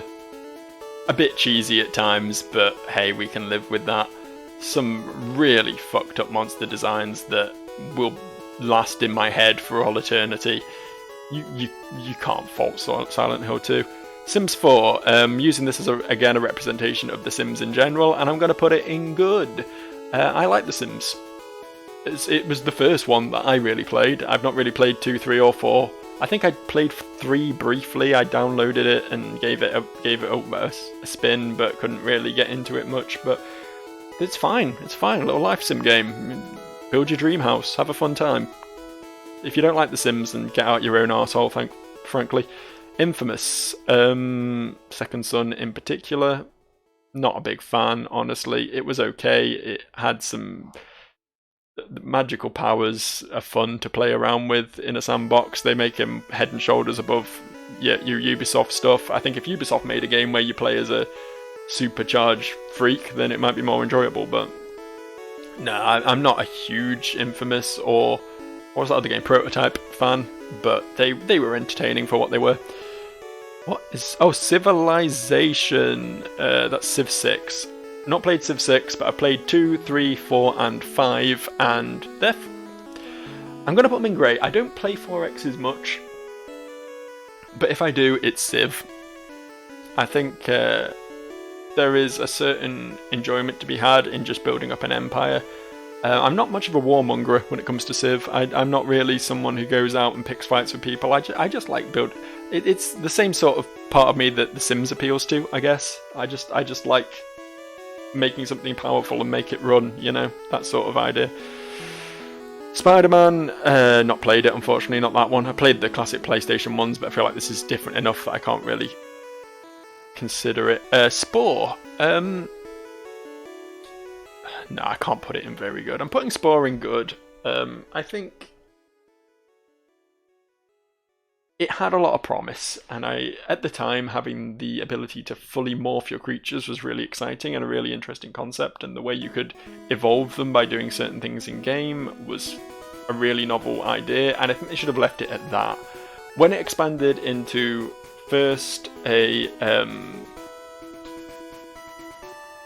real-time strategy game, and then a 4X game, and then a space exploration game, it kept moving through these phases into like weaker versions of other games, if you will, but it should have stuck to what it was good at, which was just this core idea of having a little character that you mutate and evolve, and it could have been really fun, and the spark of that is enough that I had a lot of fun with it at the time, and I do actually want to go back to Spore one day, but I can't justify putting it any higher than good because there's so many flaws with it, especially the later game. Wii Sports, I can't. I'm sorry. I know some people had a lot of fun with Wii Sports back in the day. Probably people who grew up with the Wii Sports, but I'm a few years older, and it was just more Wii motion control bullshit. I don't understand. I don't understand why people thought the Wii motion controls was a fun thing to do, considering they just hardly ever worked properly. And even when they did, they just overcomplicated what would be far more enjoyable as a simple button press, you know. Bully, I never played it. Deus Ex. This is a controversial one. I'm going to put it in bad. It's another one that's aged badly, I think. I went back and played Deus Ex and System Shock 2 at around the same time, and System Shock 2 had such a great tone and such an interesting approach to skill point allocation, and the way it handled a lot of its level design and stuff was all really, really cool, and Deus Ex felt like it had none of that. So I don't get why it's so highly regarded, and I don't think the sequels are very good either. Speaking of which, even worse. Factorio, not for me, honestly. I'm putting it in bad, not because I think it's a bad game, but because it's, you know, this is my personal opinion at the end of the day, and it doesn't click with me. I played a lot of Satisfactory, and that has a similar issue, in that the whole concept of refining processes and finding faster and more efficient ways of doing things, it feels like a job more than a game, it really does, but I get why some people enjoy it for sure. Fallout 4, I actually probably slightly enjoyed more than Fallout 3, just because it was slightly more colourful aside from anything else, but it's still not a game that I am particularly into, so it goes with its friend. What's this? Is that Fallout 3? I think that's Fallout 3. Go there. Fallout 76, well, in fact, no, you go in horrible Fallout 76. We put, what did we do with that other Destiny clone? Warframe, we put Warframe there. Fallout 76 is a Destiny clone without any content in it, and with the Fallout aesthetic, which I've already established that I don't really like. So putting it anywhere above horrible would be an insult to myself. Far Cry 5, again, I think I do just enjoy Far Cry's gameplay slightly more than Assassin's Creed and Watch Dogs, but it's still just another Ubisoft game, so there you go. Far Cry 5 Blood Dragon, I haven't played it, so it stays in the haven't played pool. Warcraft Frozen Throne. See, I was under the impression previously that World of Warcraft was repping the whole game and not any particular expansion, but Oh no, that's Warcraft 3. What am I talking about? I literally said the Frozen Throne, which is the name of the Warcraft 3 expansion, and for some reason I was thinking World of Warcraft the whole time I was talking. Warcraft 3 was amazing. In fact, Warcraft 3... No, we're not putting it in Masterpiece. It's not on the same tier as Bioshock, Dark Souls and Zelda. It's close, though. It's definitely close. It invented at least 2 genres of game in MOBA and tower defense in its custom game scene, which was incredible. It also just had a really enjoyable, one of the best pure RTS gameplay in history, in my experience. It also represented a time before the Blizzard visual style got too over the top, and it still had some degree of simplicity to it, so I'm a big fan of that. It is one of the best strategy games ever made, and anyone putting that any lower than amazing needs their heads checked. Counter-Strike, again, presumably this is Source, goes with its friend. It's less broken than 1.6, but still. What is this? This is just a G. This is just a G. What do I do with this? What do you want me to do with this G? Fuck off. Guitar Hero 3 in particular, which was the one that I sunk so much time into, it has to be at least great. It has to be. I loved Guitar Hero. It's dumb, but it's fun. Don't know what this is. Seems like another one of the list makers' personal favourites. Hitman. Which one is that? Is that Blood Money? I can't read what that says. It's clearly not the new one. I liked the classic Hitman games. The new ones also seem really fun, although I haven't played them. They're hard and they're very trial and error-y, and they have big flaws for sure, which means I can't really put it above good. But they were fun for what they were. Hotline Miami.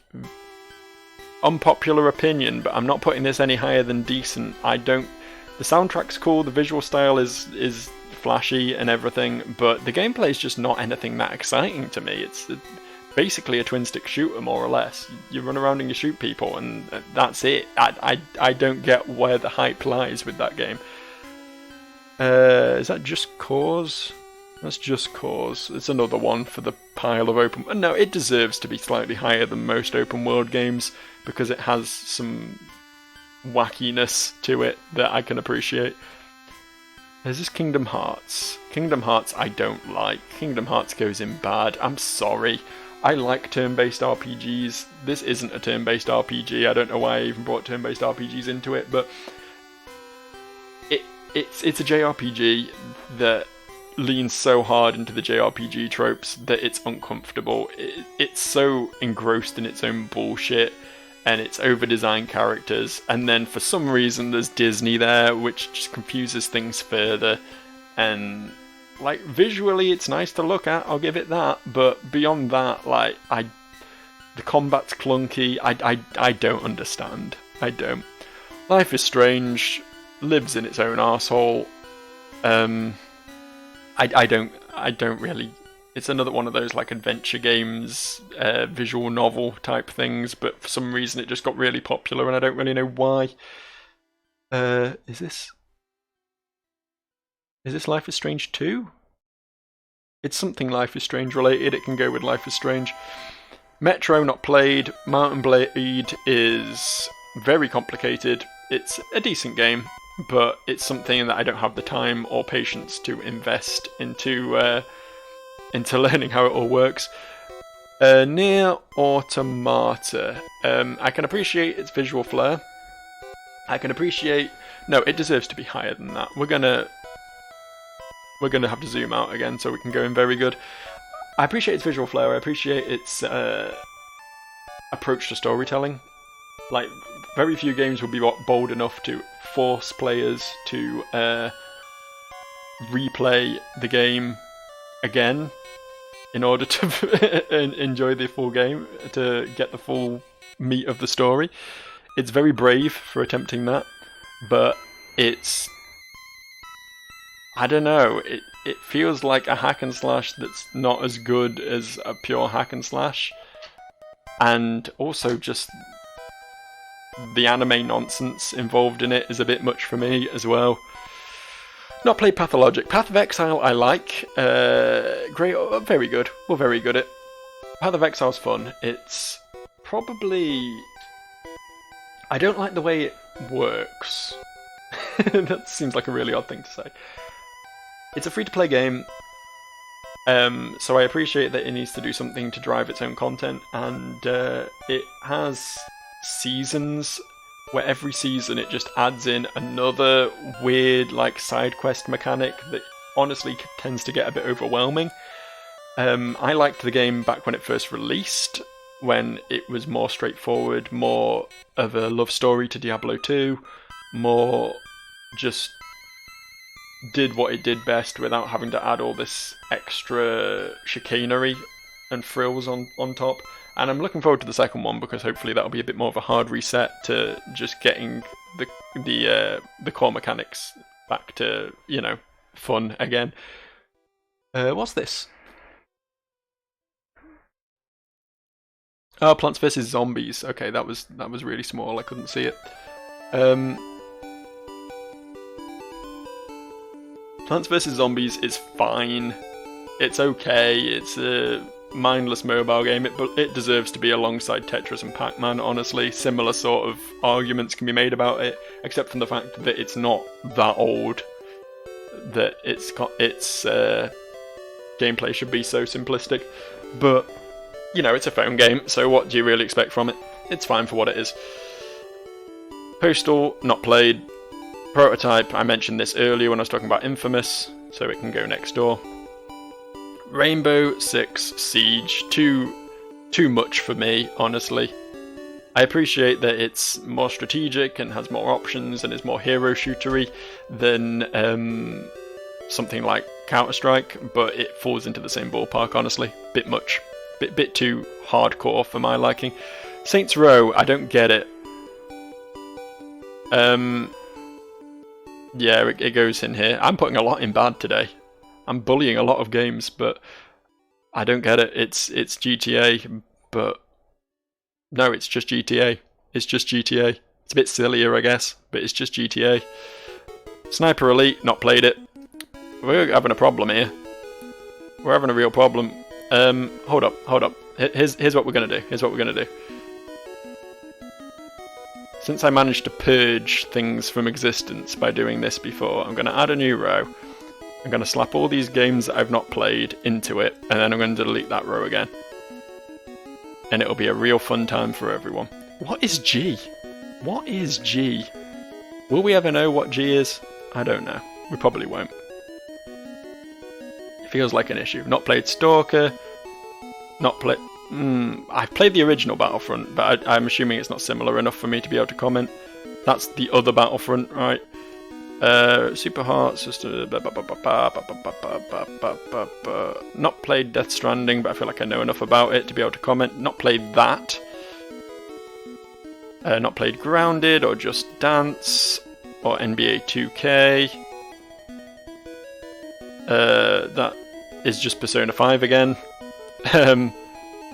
Not played Sly Cooper. God, we're really purging the list here. This is going real well. Not played Valorant.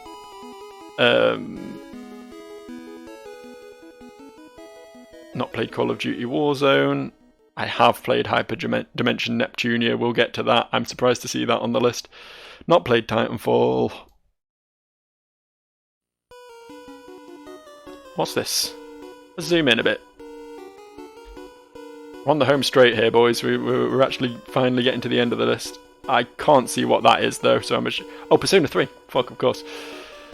Payday 2. Not played Last of Us Part 2. Not played Half-Life Alyx.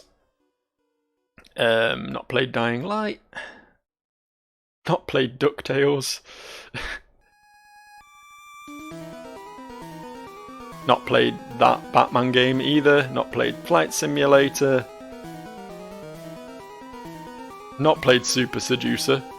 Although, you know what, I think we can make a comment on Super Seducer without playing it. Not played Yakuza 5.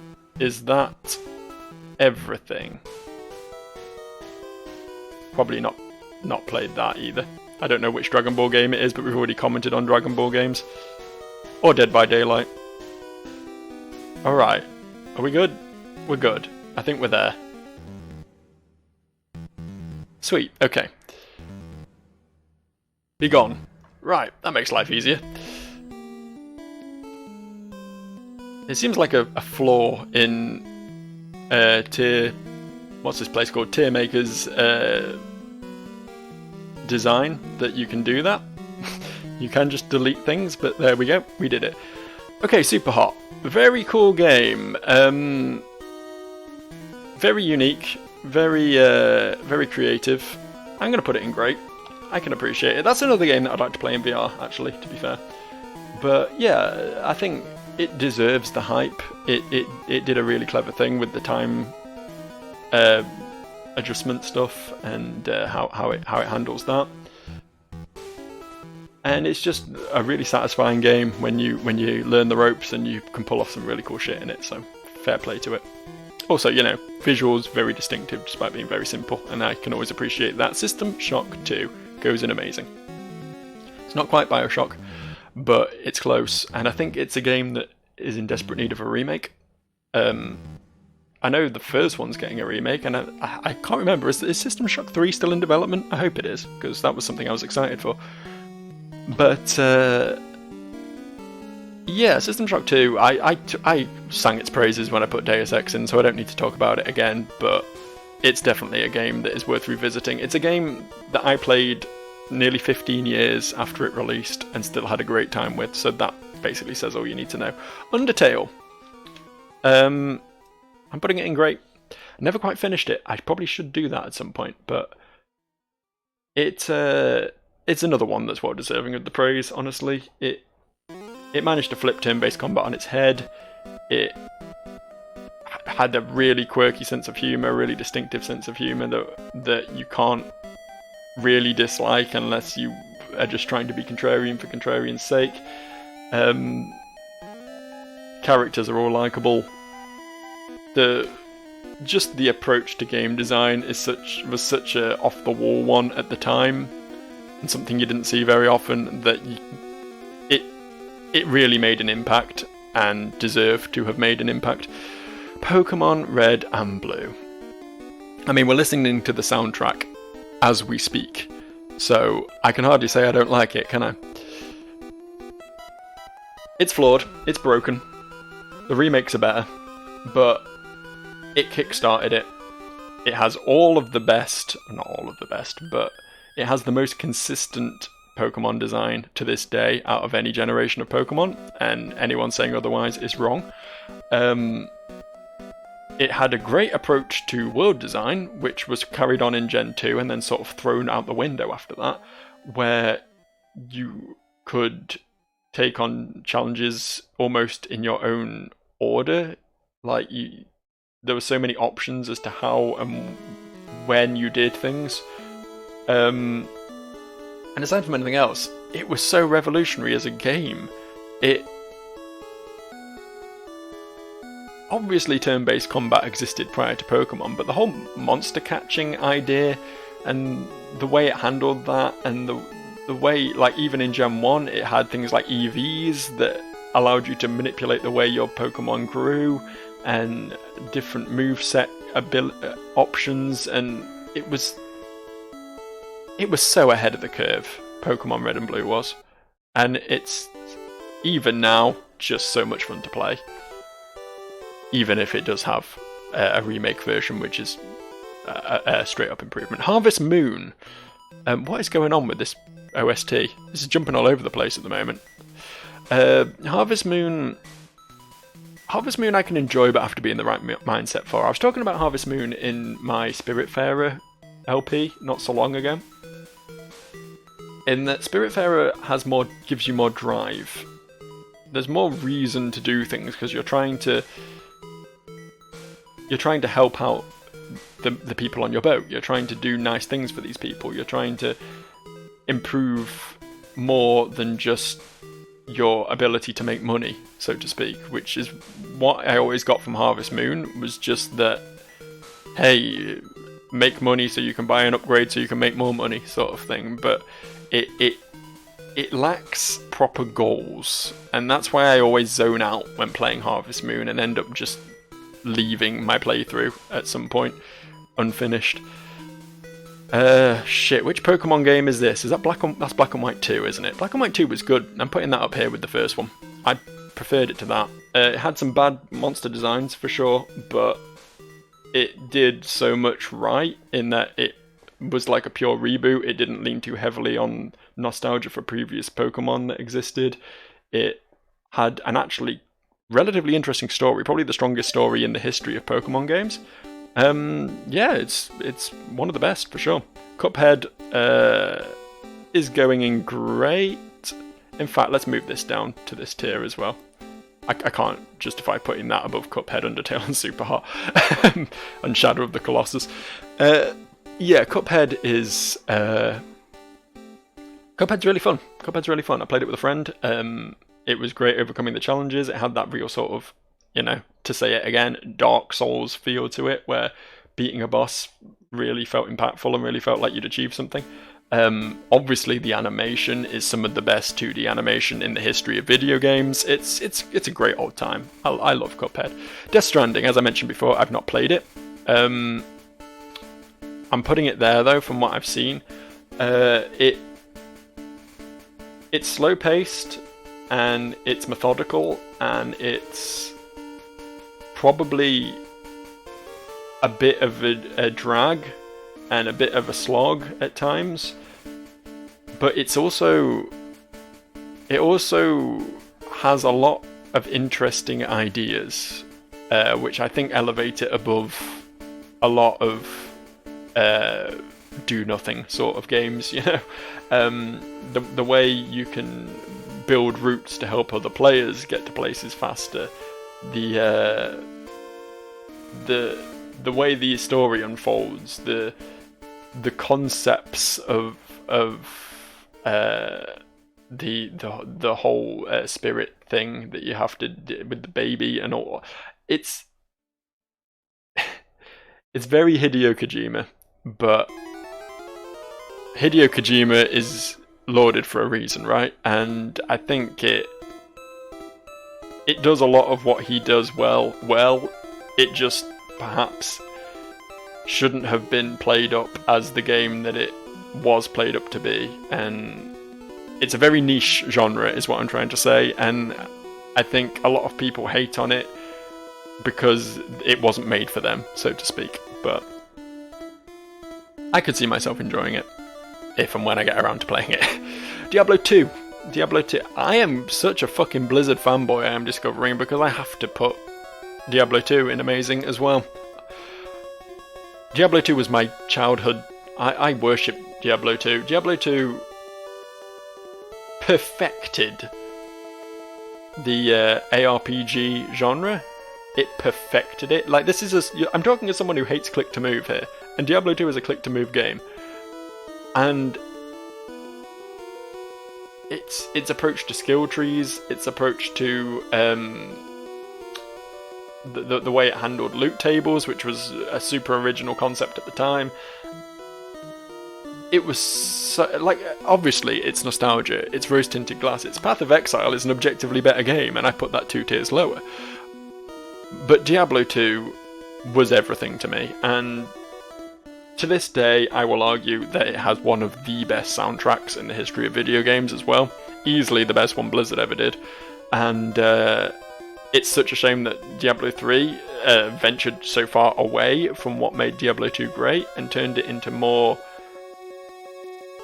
free-flowing, I guess, it took away a lot of the RPG mechanics and made it into more of like a loadout system, which I didn't like. And I don't know, there was a lot about... I could do a whole video, really, on my issues with Diablo 3 compared to Diablo 2, but Diablo 2 is such a classic in my books, and it's going to be hard to top it. Spec Ops The Line. We just finished this one. The other day. I'm putting it in good. It deserves a good. It has its issues. like, it is objectively worse than something like this, or something like this, when it comes to gunplay, and when it comes to just pure gameplay design. It was a slog to get through a few times. It's painfully slow-paced and had a very odd difficulty curve where it would sometimes just completely brick wall you by throwing some stuff at you that you just wouldn't have any way of being prepared for, or maybe that was just me, I don't know. But the way the story tied everything together at the end, the story that I had been shitting on for the entire game, when it reached the end, everything suddenly made sense, and I don't want to spoil it, but it was worth playing just for the ending 20 minutes alone. So, yeah, fair play to it. Crusader Kings 2, I can't. I'm sorry, Crusader Kings 2. I wanted to like you. I've played you a lot. I really did want to like you, but it takes a lot of the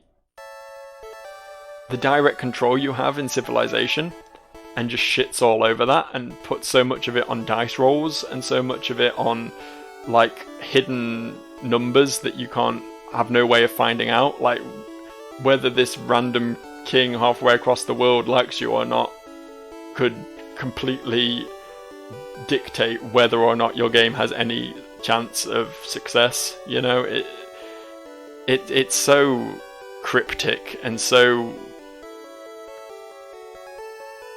Crusader Kings 2. Divinity Original Sin, can't tell if this is 1 or 2, but the same applies to both of them, is a great game. I have always struggled getting into the likes of Baldur's Gate or Neverwinter Nights or anything like that. I want to like those games, but again, click to move is not my favourite.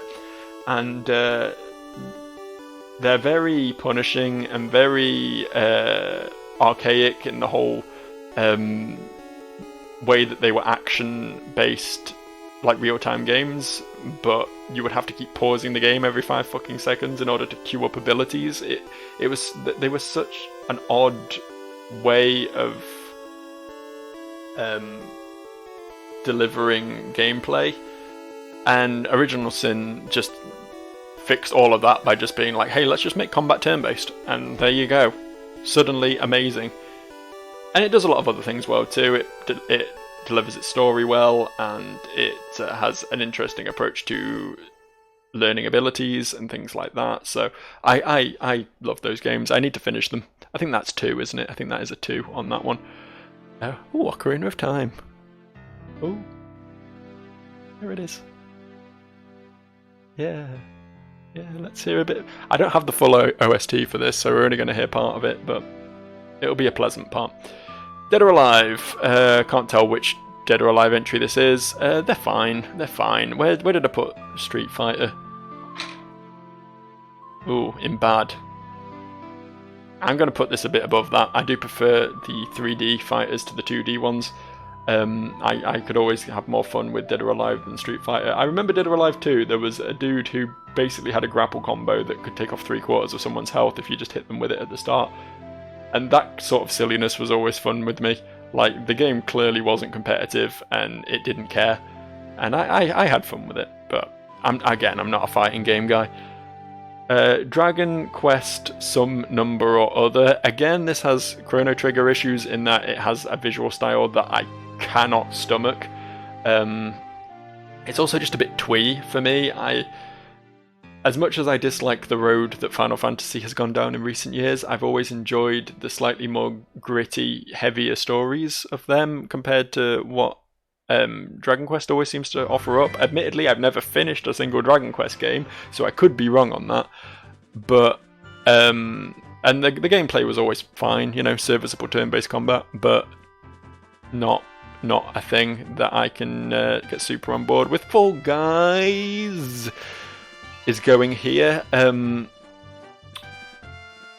Fall Guys has its flaws. Fall Guys for sure has its flaws.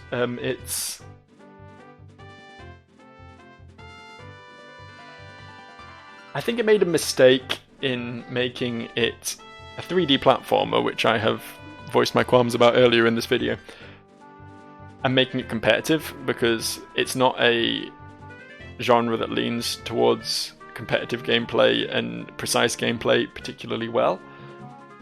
But despite that basic, like, fundamental mismatch in its core genre, it does really well with it, and it's really fun, and like it can be obnoxious at times when you get taken out by a giant banana that came out of nowhere, or you get put on a team with a load of complete idiots and are just completely incapable of winning a game of floorball. But despite that, like, failing never feels too crushing. You're always easy enough to just jump back into another game and have another go. And I think my biggest qualm with Fall Guys is that it needs more game modes. You do end up playing the same ones a lot. I think if it had a bit more variation in that, which I think they are steadily adding more in, once it gets that extra variation, it'll be an absolute excellent game. But it can get a bit wearing at the moment if you play it too much. So it's good. It's very good. It's very good. It's in the very good tier, and I like it. And it's cute, and it uses battle royale gameplay in a novel way that no other battle royales has done before. So big thumbs up for that one. Metal Gear. Is this Metal Gear Solid 1? Is this the first one?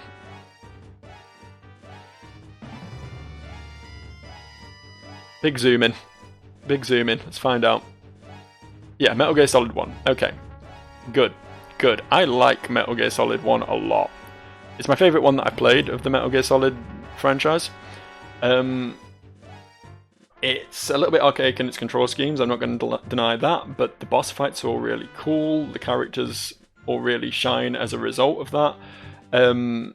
Psycho Mantis is a moment that everyone will remember.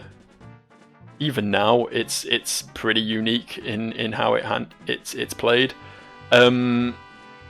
It's a super great game, super great game. I can't rate it highly enough, and it's another one that I came back to late.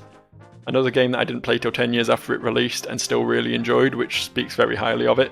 It's going in great, for sure. Oblivion, it's bad Skyrim, innit? It's bad Skyrim. I put it in good because... Oh no, Skyrim's in good. It's definitely worse than Skyrim. I put it in decent. But it's less hooky than Skyrim. It doesn't look as good as Skyrim. I can't really get into... I might even put it lower. I might even go lower. I might even go bad with Oblivion, because I cannot get into it. Like Morrowind, I played a lot, and I was never very good at it because I was quite young at the time. But I played it a lot, and I loved exploring that world. Oblivion, sort of, you escape a castle, and then it's like, hey, go seal a hell portal, and it's just a bit... The story's super lurchy, and the world is just super barren from what I saw of it, and honestly, like, why would you play it when you've got Skyrim right there? Like, why would you? Payday 2 goes in good. It's fun. It's fun. Sort of Left 4 Dead syndrome, I guess. It's fun with friends. Nice little fun little objective-based multiplayer shooter thing to do. I prefer that co-op style of gameplay to competitive stuff, like, you know, any game where you shoot each other, Counter-Strike, for example. But shooters in general aren't really my thing. But it's fun for what it is, for sure. Persona 3, definitely flawed. We'll go good with that as well. Where's Persona 4? Right next to it. Put it next door. They're both... they do a lot of what Persona 5 does well as well, but they're less stylish, less polished, less well-designed. I think they both, from what I remember, have procedurally generated dungeon maps, which are just not fun. Just a lot of the same corridor a lot. They're fine. They're good games. Don't get me wrong. If you like Persona 5, go back to them for sure and give them a look. But they are not even in the same ballpark as 5. Rust is a hard one. It's similar to World of Warcraft in that I want to put it lower than I probably should. Because I got kind of close to it and I can really feel out its flaws. It's another one of those games to a degree where you get punished for being new, because if you join any like populated server, you're just going to get noob stomped a lot. But at the time it came out, I think it was sort of, aside from Minecraft, I guess, the first sort of crafting survival game that really got big. And it did a lot with the way you construct your little base and everything. That was always really fun. And the exploration was always entertaining, and the item drops and everything. It's a fun game. It's just, it could have done with something more. It could have done with some like PvE content, possibly, like the forest. The forest, I think, improved on Rust in every way as a result of having like PvE goals that you could be moving towards. So I'll put it in very good,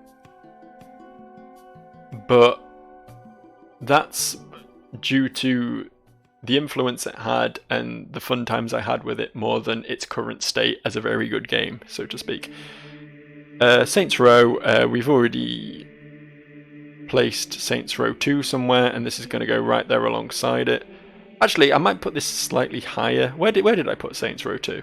I've lost it. There it is. It's here in bad. We're going to put Saints Row 4, which I believe this one is, in decent, because it upped the wackiness. It really lent into that, and instead of just being a GTA clone, it was a GTA clone but silly, which at least gave it some of its own personality. So fair play to it. Dawn of War, I like Dawn of War. That's going in very good alongside Rust there. Honestly, probably a better RTS than Warcraft 3 was, but obviously it didn't have the super interesting custom game or the really powerful is maybe the wrong word, but really involving story that Warcraft 3 had. And I didn't enjoy the visual style as much either, but for all of that, it was a really fun RTS that I played a lot of back as a teenager. I haven't got anything bad to say about it, really. I like the way it worked in like little squadrons, and the way it was really centered around capping points more than building bases, building forward bases like a lot of RTSs are. It's good. I like it. Hyperdimension Neptunia. I mean, it's got to be in horrible, hasn't it? I bought that game. I don't know why I bought that game. I really don't. I think it was cheap. It's in my Steam library. If you track me down on Steam, you'll see it. I played it for a couple of hours, and it's just hyper-sexualized anime RPG with bad combat. There's nothing there. It's literally only popular because of how much anime boob there is in it. 100%. Shovel Knight. Yeah, it's another one going in very good, I think. Takes the sort of classic Mega Man approach to platformer action and sort of modernizes it a bit and brings in a lot of exciting new sort of RPG-like elements and stuff. It's a fun little game, and I haven't played it in a while, and I want to get back to it at some point. What was this? I can't see. I'm too far out now. Samurai Warriors, correct? Samurai Warriors. Okay, I'm using that as a representation of the whole Dynasty Warriors, Samurai Warriors game series as a whole, in which case I am again putting it in very good, because there's something just so cathartic about the Warriors games. They're not good, don't get me wrong, they're not good, but at least in the classic ones before they went all pure Japanese dialogue, the English translations were always hilarious. It was fun unlocking different characters in different ways and trying out their movesets, which were all, not super unique, but distinctive enough to make playing with the different characters super fun, especially considering what a big roster those games always have. And they were just like fun time sink games more than anything. I would almost put them in the World of Warcraft style bracket, where you could just kick back and grind up some stats on a character in Dynasty Warriors, and it's a fun old time. The modern ones really have let that series go to shit, and it's a real shame. Untitled Goose Game. I'm tossing it up here. It deserves decent. It deserves decent. It's such a meme of a game, though, Untitled Goose Game. There's nothing wrong with it, but it's super short, and like, it's a game that makes what could very easily just be like enjoyable little attention to detail style side things into actual objectives. It almost like is super proud of the fact that it had really high attention to detail, so it, instead of making it like incidental, hey look what I just did, it forces you to do it, and that takes a lot of the sort of accomplishment from that, if you know what I mean. There's nothing wrong with it. It's cute, it's fine, but just based on the fact that it's short and has zero replayability and is not really, it's just not as exciting as it pretends to be, you know. I can't put it above decent. Hollow Knight. I played this on the channel a while back. I have played it again since and did a much better job, a much less embarrassing job of playing through it. Shaved about 5 hours off my playthrough time and did a lot more content in the meantime. So yeah, I'm flexing. I'm flexing that I got better at a game. Great tone, great character design. A lot of good boss fights, also some kind of mediocre ones, but a lot of good boss fights. A tightly designed world that was sometimes a bit of a slog, to, especially like trying to go back and forth to the dude who you sell things to and the blacksmith who were kind of out of the way, so you had to go from a nearby tram station, which was a bit of a walk. You know, there were some quality of life issues, I guess, with it. And also, I didn't like that so much of the colour palette was just blue. I feel like the areas where they mixed that up, like the Queen's Garden, where they brought in all the greens, looked super nice because it was a departure from just this monochrome blue and grey that you saw pretty much everywhere else. So it could have done with a bit more of a broader palette, but these are nitpicks, honestly. This game is amazing. No More Heroes. I like No More Heroes to an extent, but mostly what I like about No More Heroes is the boss fights. And if you factor in the amount of time you spend doing pointless minigames and grinding in No More Heroes versus how much time you spend doing these really cool boss fights, you realise that a lot of the game is just padding, which is a shame. Like, I feel like the game would almost have been better if it was just like an hour and a half long and just a series of boss fights, like that game Fury or Titan Souls or one of them. If it was just a pure boss rush, it probably would have benefited. But despite that, it was fun, and I really did enjoy the boss fights, so it gets to going good. Shogun 2 and Total War Warhammer 2. Again, 4Xs aren't really my thing, and I guess I'm just not really into the whole... I feel like the way they handle the battles feels like RTS light. I feel like they could have maybe made them feel a bit more... I don't know, I guess they made them feel realistic, which is not necessarily fun, shall we say. I've got nothing against the games, and I fully appreciate anyone who enjoys them, and I see why people enjoy them. There's a lot to like there, but they're not for me, either of them, so unfortunately I'm going to have to dump them both in bad. Subnautica is a horror show. I couldn't get into it that much. I appreciate that there's a lot there. It's... honestly, to me, Subnautica feels like underwater No Man's Sky, and No Man's Sky gets a lot of hate. So I don't know why Subnautica gets so much love. I think both games are super similar in a lot of ways. Subnautica is probably the better of the two, and I'm going to put it in decent. But again, whenever I'm playing anything like that, where you go out and collect stuff and bring it back to your base and build your base up and then collect more stuff, I'm just thinking, why am I not just playing Minecraft? You know? It's just better. This is also No More Heroes. Was that No More Heroes 2? Well, they're both pretty similar. I'll put them both together. Ghost of Tsushima. I, again, haven't actually played this one, but I've seen enough of it that I feel like I can comment.